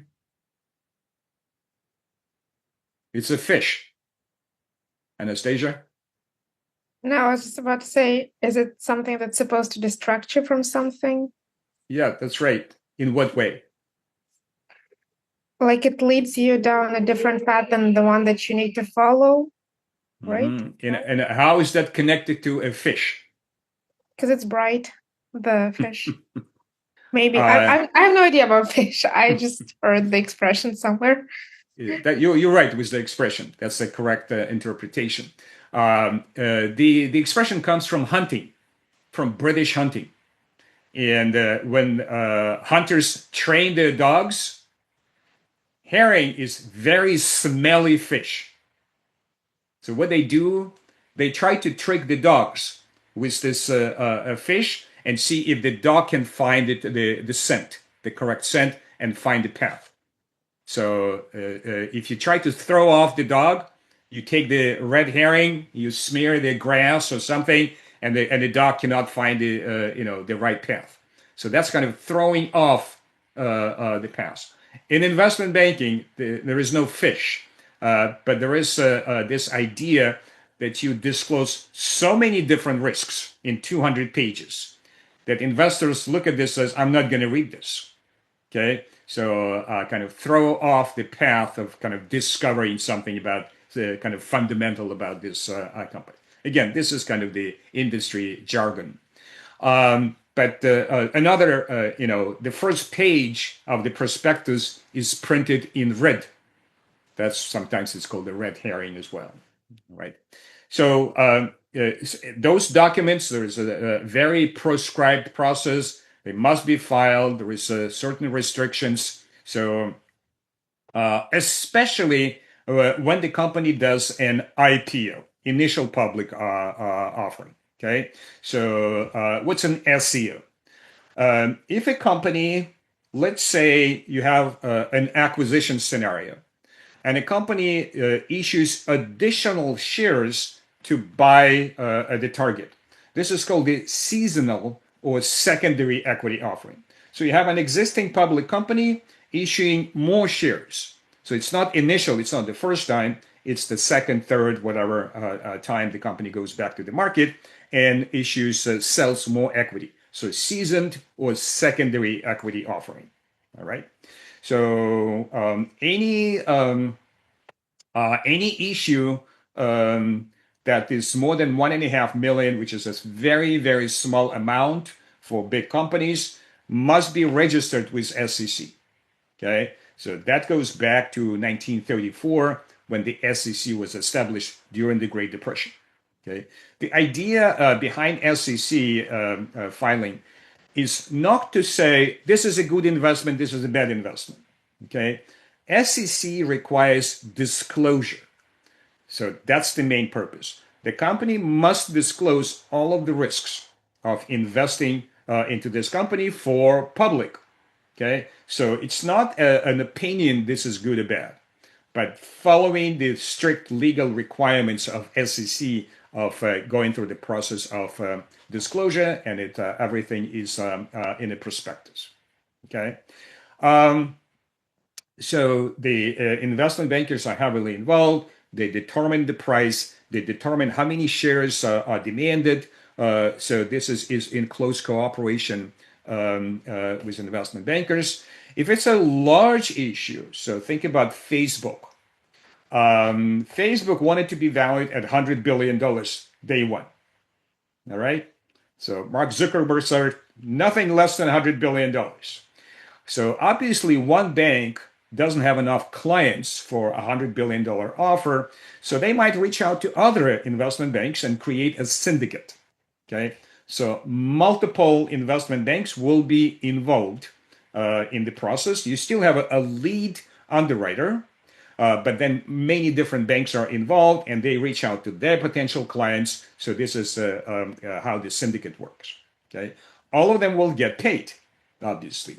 So one of the idea I would like to convey, it's not free. Investment bankers, some of the most highly compensated professionals in finance, are all together. All right. So again, the offer can be fully subscribed, undersubscribed, oversubscribed. So that's what investment bankers are trying to determine. And that will determine the price and the number of shares offered to the public.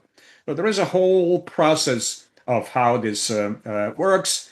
So the firm decides to go public. They have to go through the bank, investment banking, all of the steps to prepare prospectus, distribute it to potential buyers. The SEC approval, again, they're not saying this is a good investment. They approve the legal process. Did the company put the check mark for all of the requirements?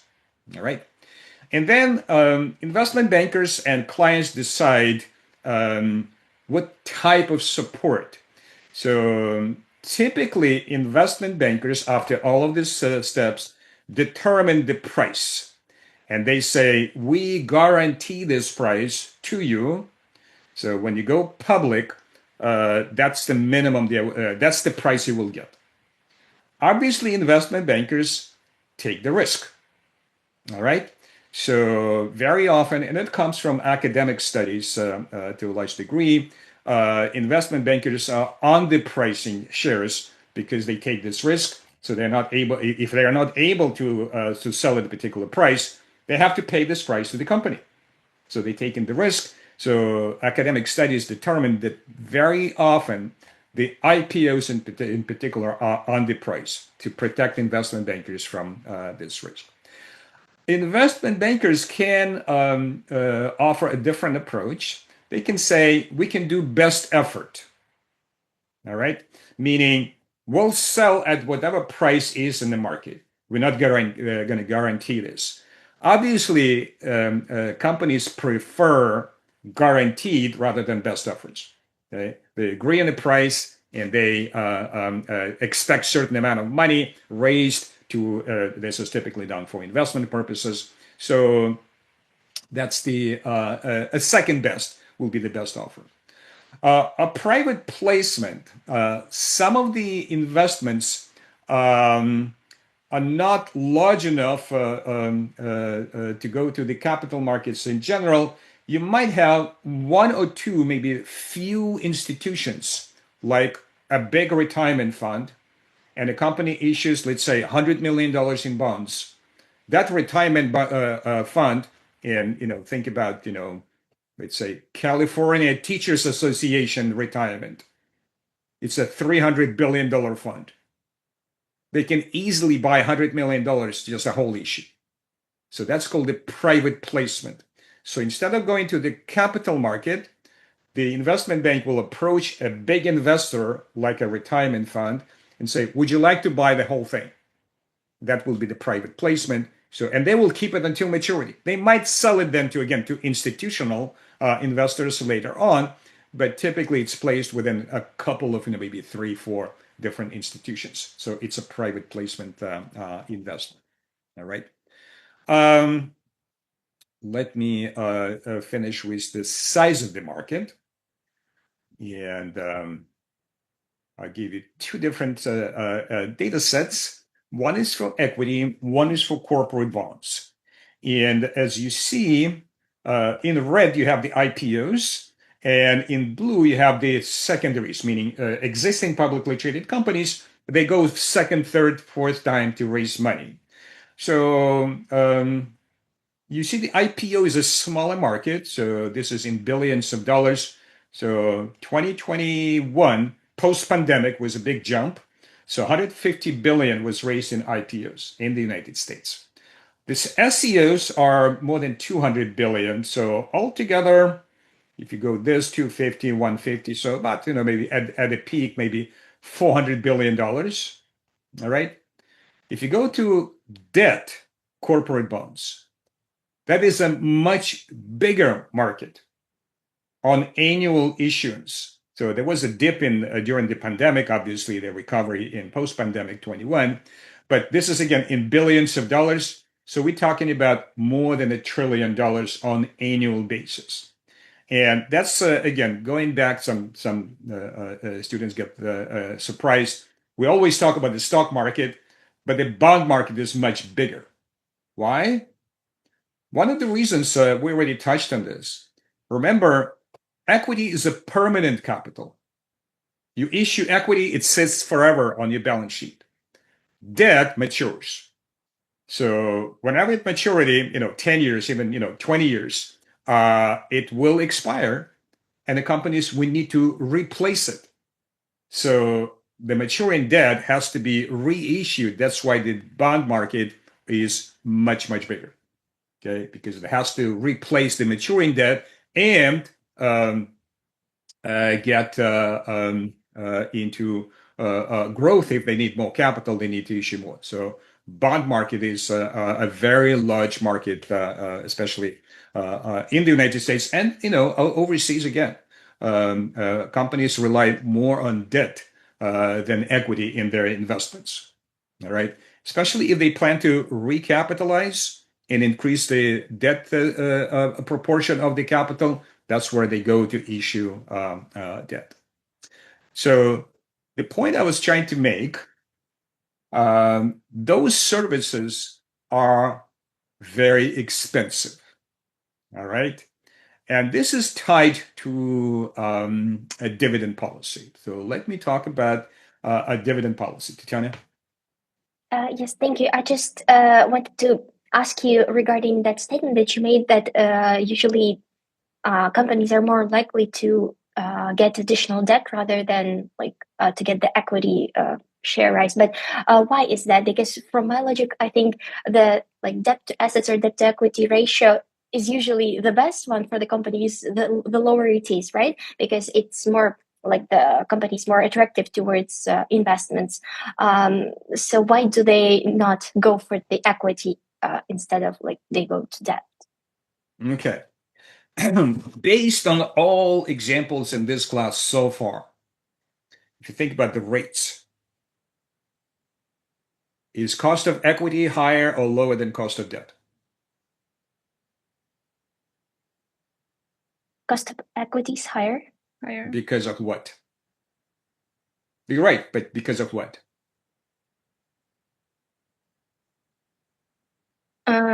The risk, because it's not from the bank, which is a big institution, but it's coming from individual investors, and they value their money more than, they have less money than the bank, so they charge higher. You're right, but fundamentally, what determines the cost of particular capital, component of capital?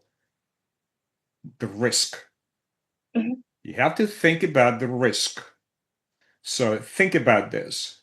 A company has 20% debt and 80% equity. If you lend the company money as an individual investor or as an institution, you have a lot of cushion. So 80% of value of the company has to disappear before what?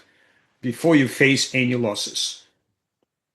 So your risk as a lender is much lower than the risk of the equity holder.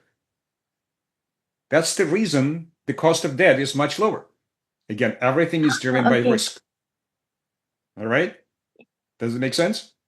Yeah, because it's it's also not a collateral, but it's not backed up by loan is already, when you have an equity, you have assets already. So again, collateral is important, but that's the basic idea. The debt holders are paid first. So if in the capital structure you have 20% debt, 80% equity, if you go to 30% debt, you still have 70% of the value of the company in equity holders' hands, and the 70% has to disappear before you face any losses as a debt holder. So it's still what? It's still to your benefit to increase your debt. Obviously, if you go over 50%, the risk is different. So the lenders might not be willing to lend you if you go over 50%. Okay? So that's the idea. You have to think about the fundamental question here. the risk. Okay, since the risk of losing money on debt is lower, the cost of debt is lower. And if you are running the corporation, remember, from the purely financial point of view, you add cheaper source of capital, you lower the discount rate, the value of your cash flows increases. Just mathematics. All right? So there is no business decision there, it's a financial decision. Make sense? Thank you. Yeah, totally. Thank you very much. All right. So that's the kind of fundamentally the reason. And sometimes business say, we don't borrow money. We don't for equity is mine. I own the equity. It's free. That's a fundamentally incorrect reasoning. Equity is much more expensive than debt. Even though you don't explicitly pay for equity, fundamentally it's risky. It's called the residual ownership. Residual means you have to first pay the debt holders. Whatever left over, the residual belongs to you. But what belongs to you is riskier than what belongs to the debt holders. Metro? If in any point in time cost of equity is twice cost of debt, could we infer from this that the risk of losing money in this equity is twice the risk in losing in debt? Or you can't do this linear kind of extrapolation. So if the cost of debt is 5 and cost of equity is 10, so you have double the risk. That's not the way to think about this. Okay, that's why we did this kind of technical calculations on the cost of debt and the cost of equity. So it's not double the risk; it's higher. How much higher you go through the calculations. Okay. Right, but I don't think it's correct to think about double the risk or triple the risk. That's not the measure typically you think about. All right. So, but the idea is the following: issuing equity, in particular, is very expensive. You hire very expensive professionals to run this, and the way the investment bankers are compensated. They're compensated on a percentage of the issue. So when Facebook did this, 100, they didn't sell 100 billion, obviously. The valuation was 100 billion. So if they sold 10% of total shares, let's say it's a $10 billion deal, Morgan Stanley, which was the lead underwriter, will get a percentage, 1, 2, 3%. But 1% of $10 billion is a significant amount of money. Okay, you have a team of maybe 10, 15 professionals getting hundreds of millions of dollars. All right, so this is expensive, and the idea behind the dividend policy, the basic idea. So let me talk briefly about this about dividends. You have to incorporate this idea into the decision making. How do you make payments? Remember, the thing is, so let me switch first. If issuing equity is expensive, think about what's the dividend policy. You take your cash from your balance sheet and you send to shareholders. If you need more equity, you have to go to an investment banker and pay very high fees to raise additional equity to get the cash to invest. So there is absolutely no reason to pay dividends and then go to the capital markets to issue equity and get cash. You follow this idea? All right. So the basic principle behind the dividend policy is the following. If the company is at the stage of its development, they have a lot of positive NPV projects. If that's the case, any cash generated within the company should be used for those projects. The company should not make dividend payments. If that cash generated internally can generate positive NPV, that means the company generates higher than required return, than discount rate, than the hurdle rate, the company should not pay dividends. All right. When the company reaches the maturity and runs out of potentially profitable projects, so they generate more cash that they can reinvest, then the company should start paying dividends. Okay. So that's the basic idea. Because, the discussion about investment bankers, it's an expensive process to getting cash into the company to invest. If they generate internally cash, that cash should be invested first. And when they run out of projects, that's when the company should start paying dividends. Right? And in the case you read about the taxation, the dividend policy at Linear, dividends historically were taxed at different rates. Remember, we talked about double taxation. So any dividends paid to the shareholders will be taxed at the shareholder level. So the company pays its own tax, and its shareholders will pay their own tax. So it's occasionally it's kind of a puzzle. Why would a company pay any dividends? Because it's a double taxed.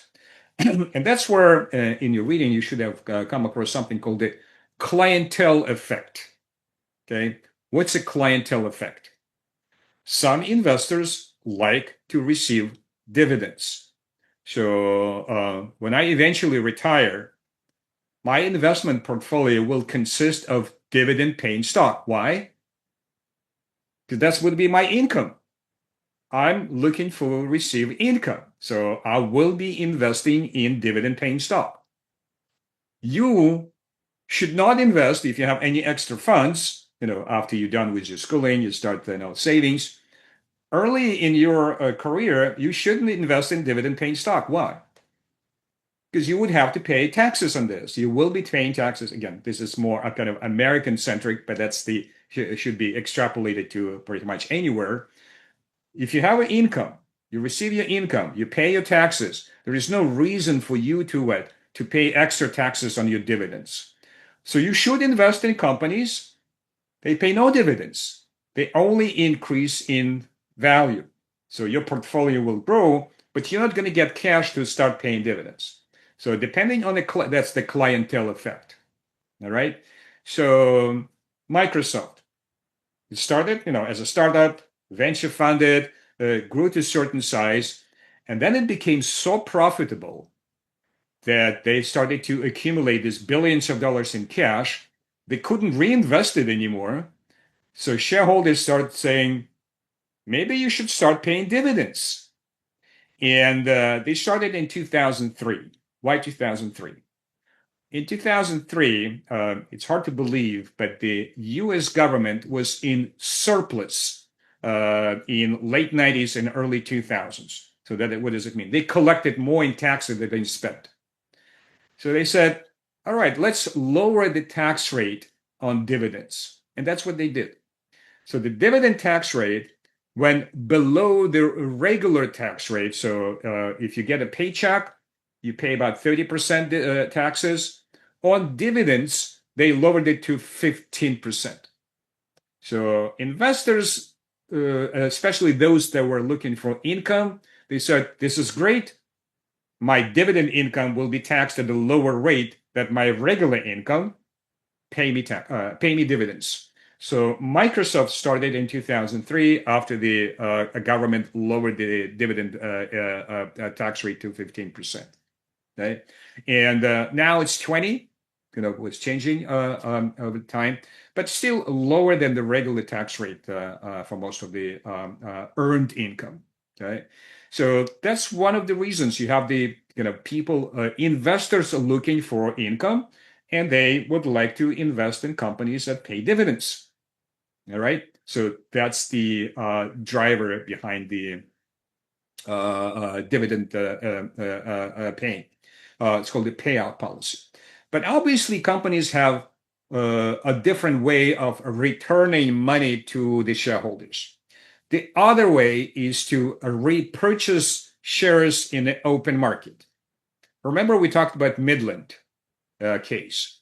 And one of the purposes of this, calculating the correct discount rate, to calculate the fair value of their own shares. So when they make a decision to repurchase shares, the idea is not to overpay, because the market can be too exuberant and too optimistic and overprice shares. But the company has to determine the fair value of the shares, and that would be used to make a decision to repurchase. How repurchases are different from dividends. The mechanics of this. So think about this. If you pay a dividend, the shareholder receives the check or direct deposit into their account. At the end of the year, the company will say a report, we paid you this much in dividends included in your tax return. Okay? There is no way to avoid paying taxes. Repurchases are very different from the tax point of view. Because what happens? If the company repurchases shares, so what happens to the share price? So think about the mechanics of this. Remember earning per share and price earning ratio? I asked you to look at this early in the course. So earning per share, you take total net income divided by the number of shares, you will have earning per share. And then price earning ratio. Let's say the standard is 10. Price to earnings is 10. If you repurchase shares, what happens to the earning per share? You divide, Mitro? It goes up because basic logic, there is less supply and more demand for the shares. Remove the demand. It's just pure mathematics. You divide by a smaller number of shares. If the company repurchases shares, it removes them from the market. Okay, they are not available to the public anymore. So you take net income, divide by a smaller number of shares. What happens to the earning per share? It goes up. All right. Apply the same PE ratio of 10. Price per share will go up. That's the kind of the ideal scenario. Obviously, it can fluctuate, but that's the basics. If the company repurchases shares, it reduces the number of shares, earning per share goes up, price per share, price earning ratio typically is very stable. The price per share will go up because you have fewer shares that represent the same company. So if you did not sell your shares, you own those shares, the value of your shares increase. The value of your portfolio will go up. So in a sense, the company increased your value of your portfolio. All right? Do you pay taxes on it? The answer is no. All right? You, let's say your portfolio was worth $10,000. The company repurchased shares. The value of your portfolio goes to $12,000. You do not pay any taxes until when? If you bought it at 10 and you sold it at 12, then you pay taxes on your gain of $2,000. But if you did not sell your shares, you sit there and you do not pay any taxes. So you see a very different tax treatment. All right. So from the point of view of the shareholders that do not like to pay taxes, they will buy shares of the companies that repurchase shares on a regular basis. Okay. From the company point of view, there is a big difference there as well. If the company pays dividends, and in the case, in the linear technology case that I asked you to read, remember the debate was, should they increase the dividend by a penny or not increase? Okay. So what happens? Investors, when they buy shares that pay dividends, they expect the company to keep increasing those dividends. All right. So their income starts to increase with inflation, or that's the kind of general expectation.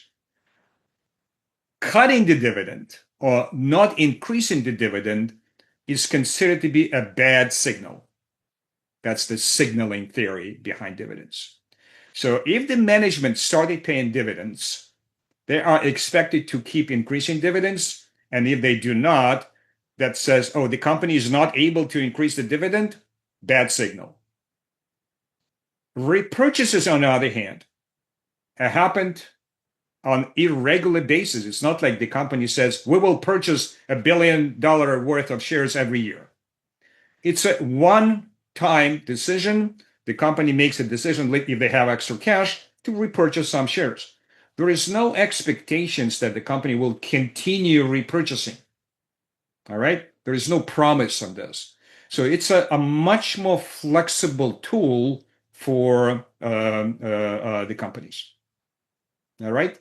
So that's the difference in treatment between the dividend paying and repurchasing. Obviously, companies can do both. They can pay a very low dividend in percentage terms, called the dividend payout. But then on regular basis, they might decide, okay, let's do some repurchases. And the board of directors will meet and then we'll decide, okay, let's repurchase shares. Okay, so that's the big difference. Just to give you a little bit kind of the mechanics of this, so you know the language. So that's the idea behind this. So the basic idea I tell you right up front here: if the company can invest in positive NPVs, they should not pay dividends. They should invest in economically added value projects. If they run out of projects, then they should start returning money to investors. So that's the basic idea. And to finish up this, the mechanics of this, again, in the US, every dividend is declared by the board of directors, and you have these steps. So the board makes a declaration, and in the US, it's typically on a quarterly basis. In other countries, a different approach. In Europe, it's typically twice a year. Again, I'll stick with US experience. So the board declares a dividend. So you have a meeting of the board, and they say, okay, the X dividend date. What's an X dividend date? So if you purchase your shares all the way up to November 14, you have the right to receive the next dividend. If you purchase the shares on November 15 and later, you do not get the dividend. That's why it says X dividend. You're losing your dividend on this date. Okay, so that's the idea. It takes a couple of days for the company to update their records. Okay, so they will know for certain who was on their books on November 14. So that person, those investors will get the dividends. And the actual payout is a couple of weeks later, so early December. So if you have this declaration comes a couple months ahead of time, then comes the ex-dividend date. So if you want to get the dividend, buy the shares on November 14, no later. And then you will get paid on the payout date. So that's kind of the mechanics of the dividend process. All right. So there are some other slides, but that kind of repeats what I just said. So the basic idea, again, the company should not pay dividends if they have enough positive NPV projects. And the difference between dividends and repurchases is the tax treatment. So dividends are taxed regardless. You get the dividend, you have to pay taxes. Repurchases increase the value of your shares, but you don't have to pay taxes until you sell the shares and you have a capital gain. Similar to what we've done. Remember the salvage value? Any gains or losses will be treated for tax purposes. So that's the idea. Questions on the dividend policy, and I would like to briefly walk through the Kerr-McGee to give you. What if you don't sell shares and pass them as inheritance? It's an interesting question. depending in what account your shares are sitting. I don't want to go into the retirement planning. You were too young for that. But in the US, you have different kinds of accounts. You have accounts where you save money for retirement. This money are not taxed at the time you put it into the investment. They will be taxed at the time when you withdraw, or somebody will inherit your account. So in that account, you pay taxes on any gains at the time somebody inherits your money. But if you put your investment in the after-tax investment account, whoever inherits your money will get something called the step up in basis. The basis that will all of the capital gains will be discontinued. So the person who inherited your account will get the value at the moment when they inherit it. So there is no capital gain tax. So that's a different treatment. It might sound vague, but it's a very complex subject. You have a whole profession in the United States, financial advisors, and that's what they do. They walk people through this. People reach out to me because I happen to do finance, and one of these business owners, my good friend, says, every time I talk about this, I have a headache. Can you explain to me what that means? This treatment or that treatment. People are not very keen into getting into these details in finance, so only financial advisors are patient enough to go into that. So, Kerr-McGee, let's talk very briefly about this. Can somebody give me an intro? What's the case is all about? What's the point of Kerr-McGee? What's going on there?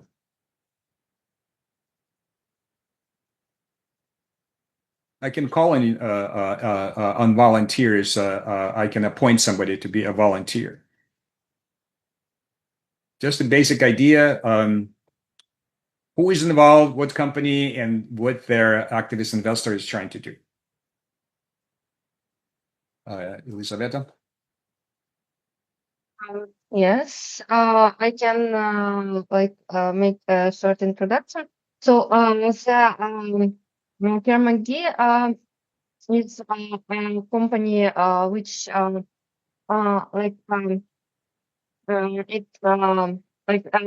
does oil exploration company, and it significantly underperformed.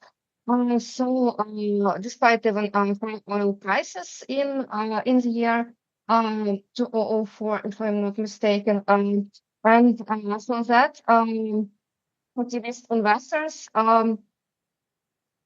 took a 7% stake and demanded strategic changes.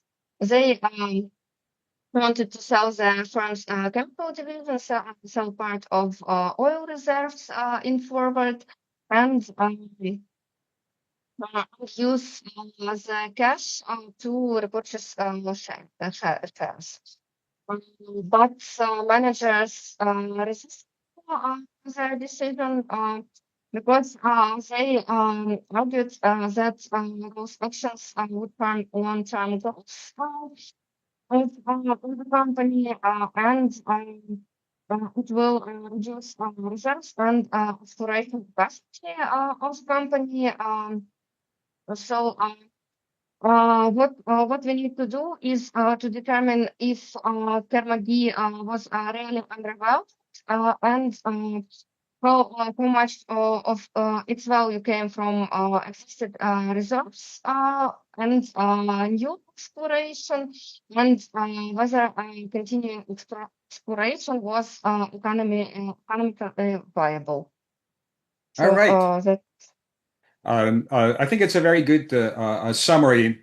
So let me kind of emphasize a couple of points there, which are critical to understanding. Again, this is a somewhat complex valuation, and I just wanted to kind of to be aware how activist investors picking their targets and how the activist investors operate.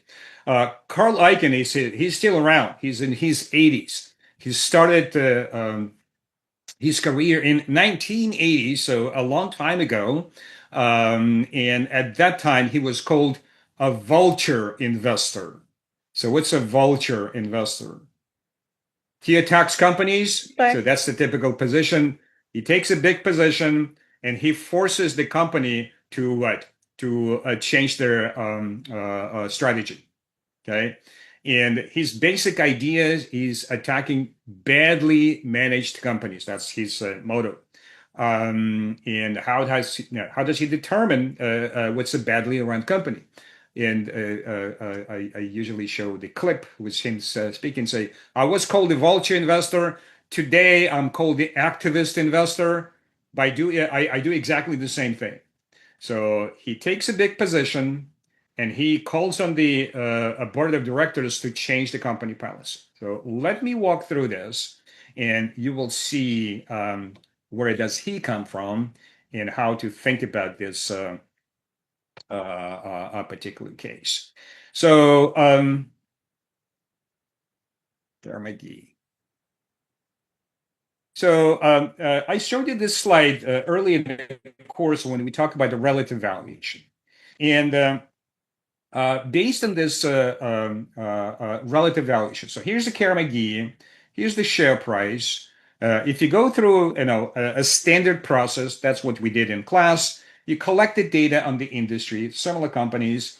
You collect the relevant ratios, including the reserves in this case.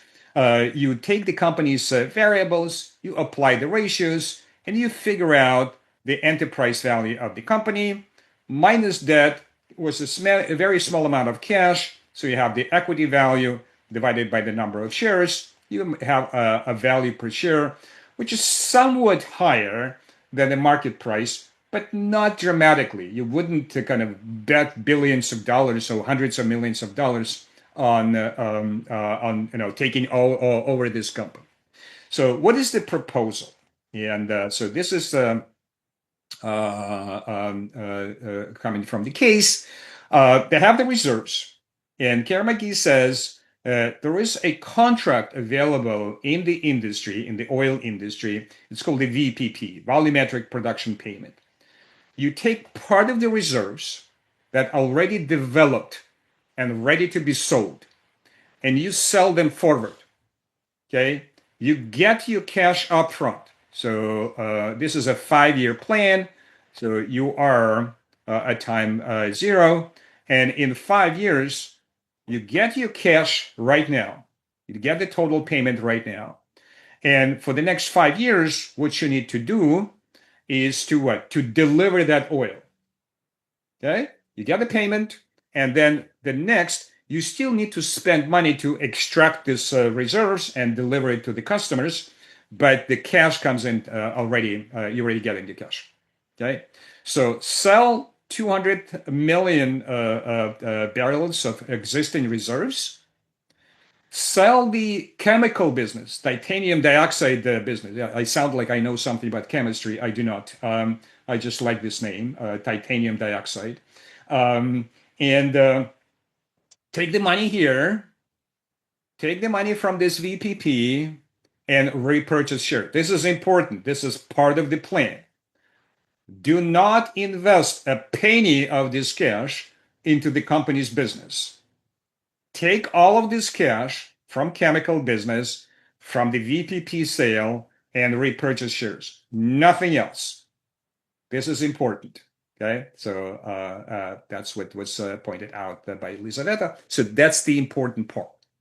So what do? Let's walk through this. And the idea is the following. We'll go by the balance sheet. We know the debt, how much the company owes. We need to determine the value of the assets. So value of the assets minus debt will give you the market value of equity. And then we'll divide by the number of shares, and we'll figure out how much per share the equity must be valued. All right? So we'll go through this exercise. We'll fill in the parts of the balance sheet. So first, sell the chemical business. There is some relative data given here, and the management indicates it's close to $1.5 billion. So based on different relatives, it's come close to $1.5 billion. So we can mark this as the cash we can receive from this business, selling the chemical business. Value of VPP, all right? How we determine the value of that 250 million barrels that you can sell forward. Obviously, the question is, what's a discount rate? Because you can fairly easily determine the cash. You receive the cash up front. And the argument can be, it's a risk-free because what? You don't take any risk. You get the cash right up front. All right? So there would be an argument, what's the appropriate discount rate? The risk-free rate at this time, 4%. If you use CAPM, approximately 8% the discount rate. So I will use both and determine the range. And the way it works, so you have 250 million barrels. The assumed price after royalties is about $35 per barrel. So you get this much cash up front. All right? Then you have expenses. You have to raise this oil from the ground, and it says $5 per barrel. I assume some inflation. The case goes into some details on inflation. So I assume that cost of extracting oil from the ground goes up 5% per year. So that's my expenses. I can calculate total expenses for the next 5 years. I will discount it, and again, I use 8%, but I can also use 4% as a discount rate, depending on that argument. So this is the present value of all of the expenses for the next 5 years. Now, the company will generate profit. The company will have to pay taxes on that profit. So this is the tax per, you can do it per barrel, multiplied by 50 million every year. So this is the total amount of taxes paid in the next 5 years. You can discount taxes to present. So about $2 billion expected taxes in the 5 years for this exercise. So total cash received minus expenses to extract the oil minus taxes to be paid in the future. So net present value is about $5.5 billion. Divided by the number of barrels, it comes to about $22 per barrel in net present value. Everybody follows? And depending on the discount rate, it could be between $20 and $22. All right, that's the range based on the discount rate. So that's what the company will get, $5 billion. But the company has developed, remember in the case that describes the process. So the company needs to discover oil. They need to develop this field. And then the developed field will be ready to sell the oil, to extract the oil. All right? And here's the balance as of the case date. So they have developed reserves of this much in millions of barrels of oil equivalent. So if you sell this, that's about $5.5 billion. All right? Well, what prevents you from selling the rest of the developed oil? You can enter into additional VPP agreements and immediately get that $20 to $22 per barrel on this oil. That's an additional, depending on the price, between 11 and $12 billion in selling this remaining developed reserves. So you have $5.5 billion. You have this additional money you can receive if you sell everything. All right. So what's your balance sheet? Chemical business, $1.5 billion. The VPP contract is $5.5 billion. Selling the rest of the oil right now, similar to VPP, is another $12 billion. Minus debt, you divide by the number of shares, and you get this value per share. Does it puzzle you? Remember the market price we determined is 63. On relative, the actual price is 57. And you can sell the oil immediately today, and the value of that is $92 to $100. What's going on?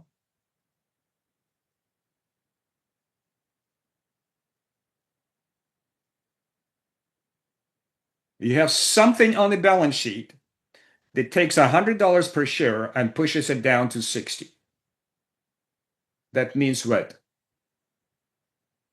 You have something on the balance sheet with negative value. Because otherwise the mathematics doesn't work. The balance sheet doesn't balance.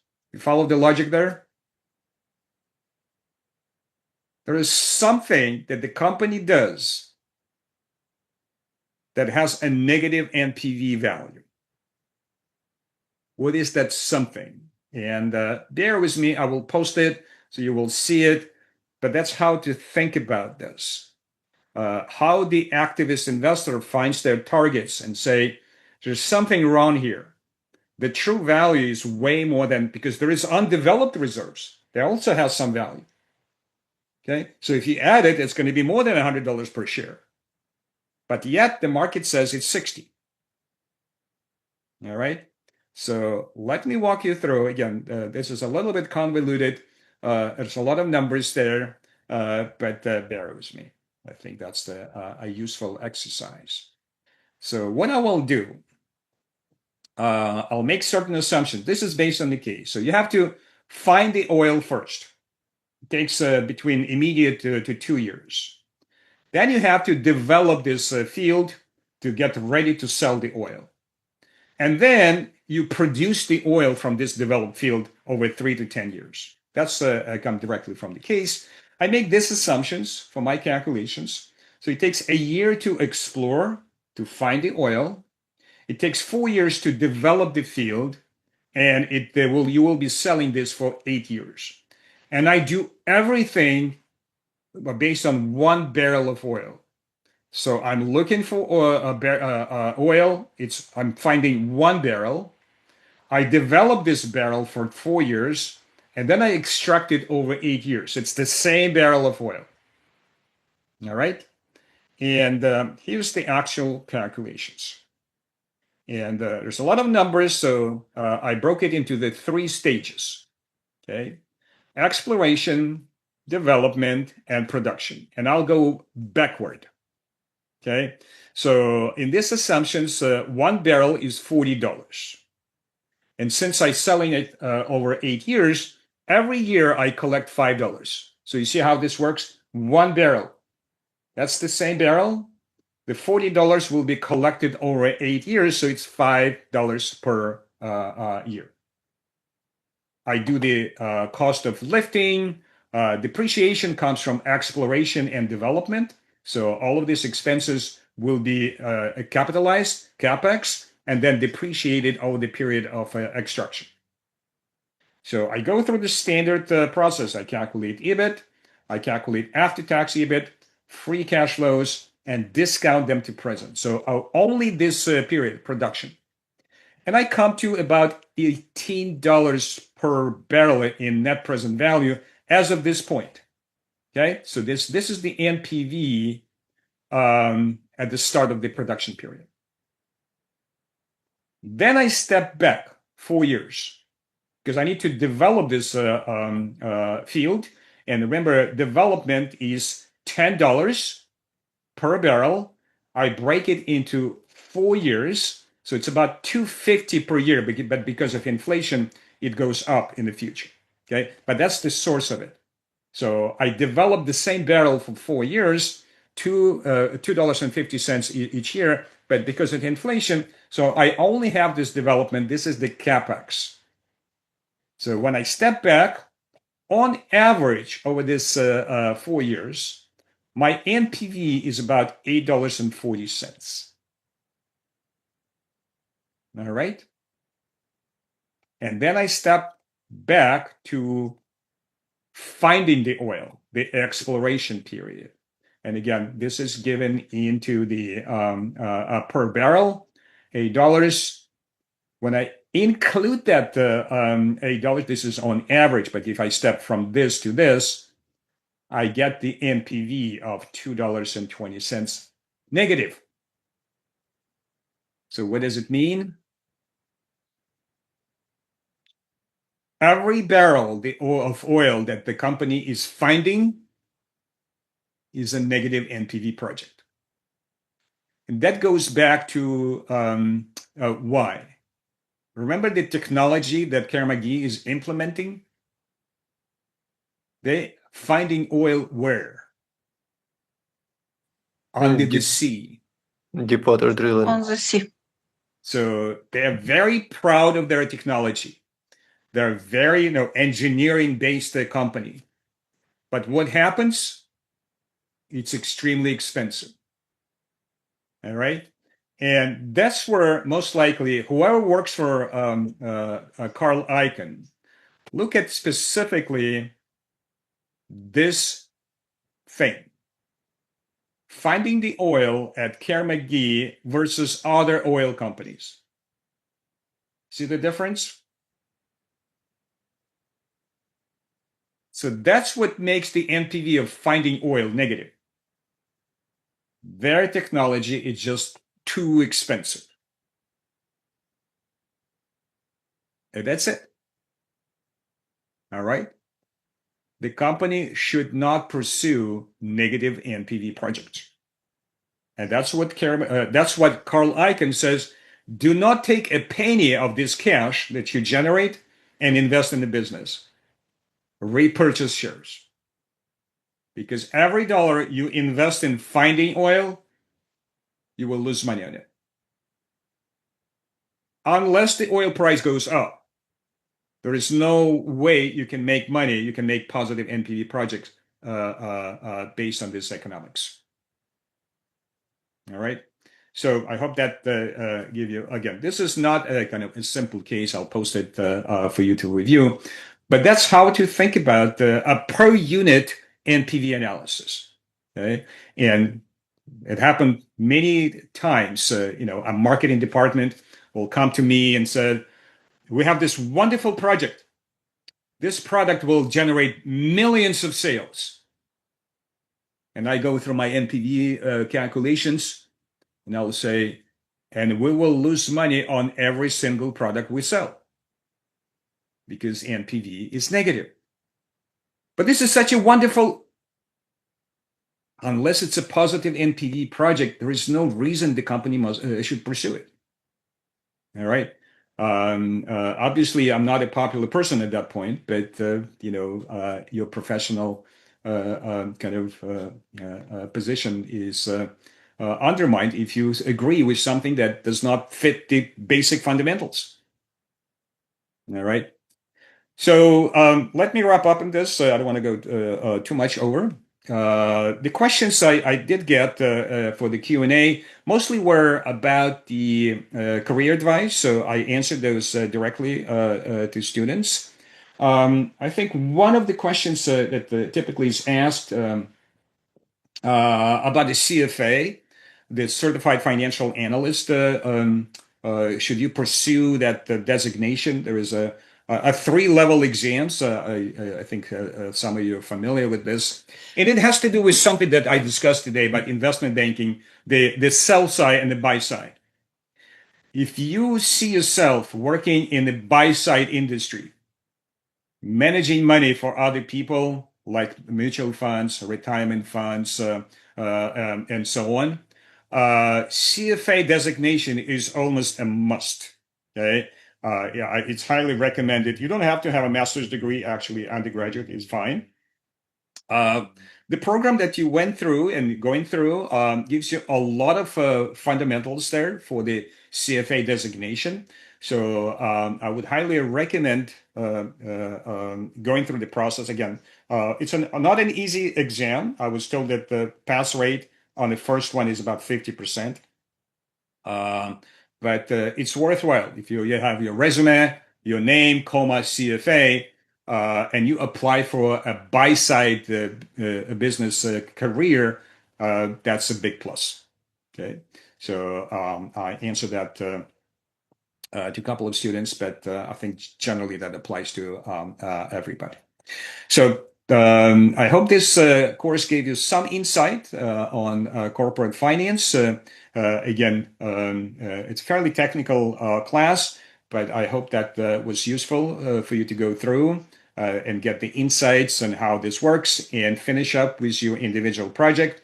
So again, due next Thursday. Reach out with questions. If you need to talk to me, we can schedule some office hours. I am around. But again, make sure to submit it on time. Again, a day or two, reach out if you need to extend. Okay. I will grade it over the next weekend. Tatiana, any questions? Yeah, thank you very much, Ferguson. First of all, for the course, it was very, exactly, very technical, very interesting. One question from my side regarding, so we are studying here on the American perspective mostly because the company's stock market, capitalism basically works most in America. But I'm interested if evaluating like countries in Ukraine, for example. I was told that we should take into account like the risk. So if we do multiples, for example, how do we approach if we have, for example, some relative valuation like EBIT, EV to EBITDA or EV to revenue for companies in same industry, for example, oil and gas company in US? We have these data and we have the data for so EBITDA or revenue for the Ukrainian company, but we need to know the EV value. So how do we do that? How we do discount? Maybe you can give some examples. I know that you're specified in America, but still. Okay. First, do not invent your own template. All right. The template applies across the board. Okay. The calculation of the discount rate, you have the template. Do not invent your own template. I understand, again, when I was asked to teach this class by your school, I gave them the warning that I'm teaching this from the American point of view. I might get into the European, maybe. I'm not an expert on Ukraine by any means. I don't want to pretend that I'm an expert, so just to make sure. But the concepts apply, all right? So free cash flow calculation. That, if you do this in local currency, so do everything in local currency, obviously your discount rate should include the risk premium for hryvnia. All right? It's a big challenge. How do you approach, how do you extract the risk premium for Ukraine? It's very, very challenging, especially for a country at war, right? You don't have too many examples, but you do have some. Okay, so very recently we discussed this. Okay, what's the risk premium for Ukraine? Obviously, it's very high number. You can extract it from something called the credit default swaps. Okay, there is a trading in Ukrainian debt. Okay. And credit default swaps, it's an instrument that insures lenders against the default. And that credit default swap can be estimated, the premium that investors demand. It's going to be a very high number, but doesn't mean it's not available. Okay, so look it up and say, what's the swap rate on credit default swap for Ukraine? And you can use this as a proxy for risk premium. Okay. Otherwise, if your company is selling things in hryvnia, you do everything in hryvnia, you apply that risk premium to calculate the discount rate and apply the discount rate to calculate present value. All right. If your company is in Ukraine but sells its product overseas, not literally, when we say overseas, that's we call Canada overseas. It's not literally overseas. There is no sea between us and Canada. We still call it overseas. So if you sell your products abroad, you sell your products in euros. Well, do your calculations in euros. Your risk premium is in euros. Okay. So at least for a component, so if the company operates in different regions, and let's say you have 3 regions, you have the Ukraine itself, you have Europe, you have Asia, somewhere in Asia. So you calculate 3 different cash flows, you discount them at different rates. Make sense? So I'm not sure I answered your question, but that's the general approach. Thank you. That makes sense. Thank you very much. Okay. Other questions? All right, Anna. Sorry, I would like to ask you one question about actually processes in finance. How to prevent errors? How it's done in finance? So you have if you do some calculations, you have some other people to check on what you do, or so I have this problem when I calculate something. Yeah, so I would like to know about processes. If you have time. Again, my next class today at 7 p.m. That's 8 hours from this moment. Again, depends on the setting. If this is an internal project, all right, very often we have consultants.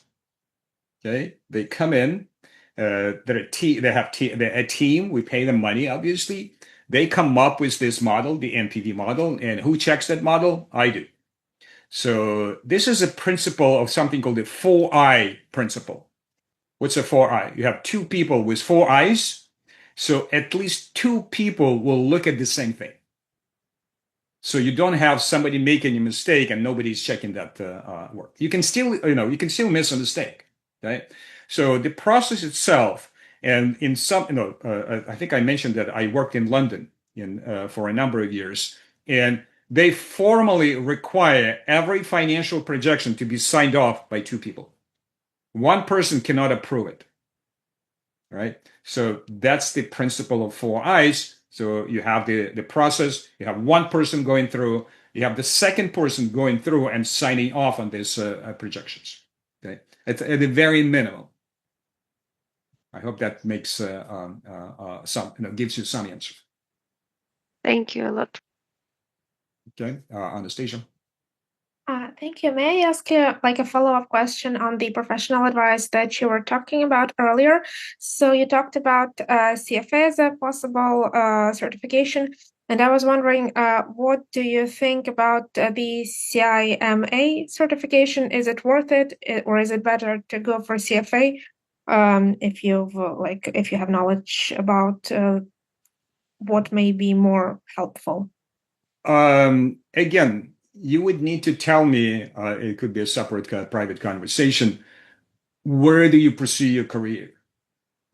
Okay, in what kind of institution? All right. So again, money management, for other people, mutual funds, retirement funds, CFA seems to be a standard. All right. Students reach out. Sometimes they need my recommendation. So far, it worked. So a few of my former students received that designation. You do need to have somebody recommending you when you apply for actual license. Okay. Depending on where you see yourself, the different designations will be more or less valuable. So I do not know much about the second one you mentioned, but CFA is something I was considering at some point, but then I decided against going into the sell side. I ended up in corporate finance inside a corporation. So that's why I decided not to pursue it. And also, thank you. And also, is it important to go all the way through with the CFA, like to the third level, or can you like stop at the second, or is it like until you go to the third, it doesn't count? You have to go through all three to get a designation. You cannot pretend that you finished the third and put the comma CFA. Okay, thank you. Yeah, it's a pretty extensive effort in studying and taking the exams. It's challenging, but again, in the industry, if you see yourself in money management, that's almost like required to build your career. Other questions? All right, yeah, Mitron. Well, maybe not on this course, but evaluating of financial information is something you also teach. Yes. And could you say what a difference between this and that? They're similar. I have a couple of students that you can talk to them. In this class, they've taken the evaluation in the spring with me. And you can reach out and say, what was different. I made an effort to not to have the same cases, okay? Different cases. And corporate finance is more from the corporate policy point of view. What companies, what kind of decisions are made by the corporation from inside? Evaluation of financial information more from outside. You an analyst, you have the cases, you try to evaluate the company not for the purposes of making corporate finance decisions, but specifically about evaluation. All right, not making decision about capital structure, borrowing more or less. So that's the difference. But obviously, it's finance. It's the same thing. The class that I mentioned, I teach at Copenhagen, the banking industry is very different, obviously. And you won't be teaching banking industry here? We didn't. We talked about two classes, so the evaluation and the corporate finance. We at least not this year. Okay, got it. Thank you. I think you have banking class, don't you? I do not know the details of your program. All right, I will wrap up. As I tell my students, do not write me every day, but I do like me to hear from you occasionally in the future. And I wish you best of luck in your finishing your degree and in your careers. All right. Take care then. Thank you. It was a pleasure. Thank you much. Thank you. Thank you. Bye. Thank you. Bye. Bye. Thank you. Goodbye.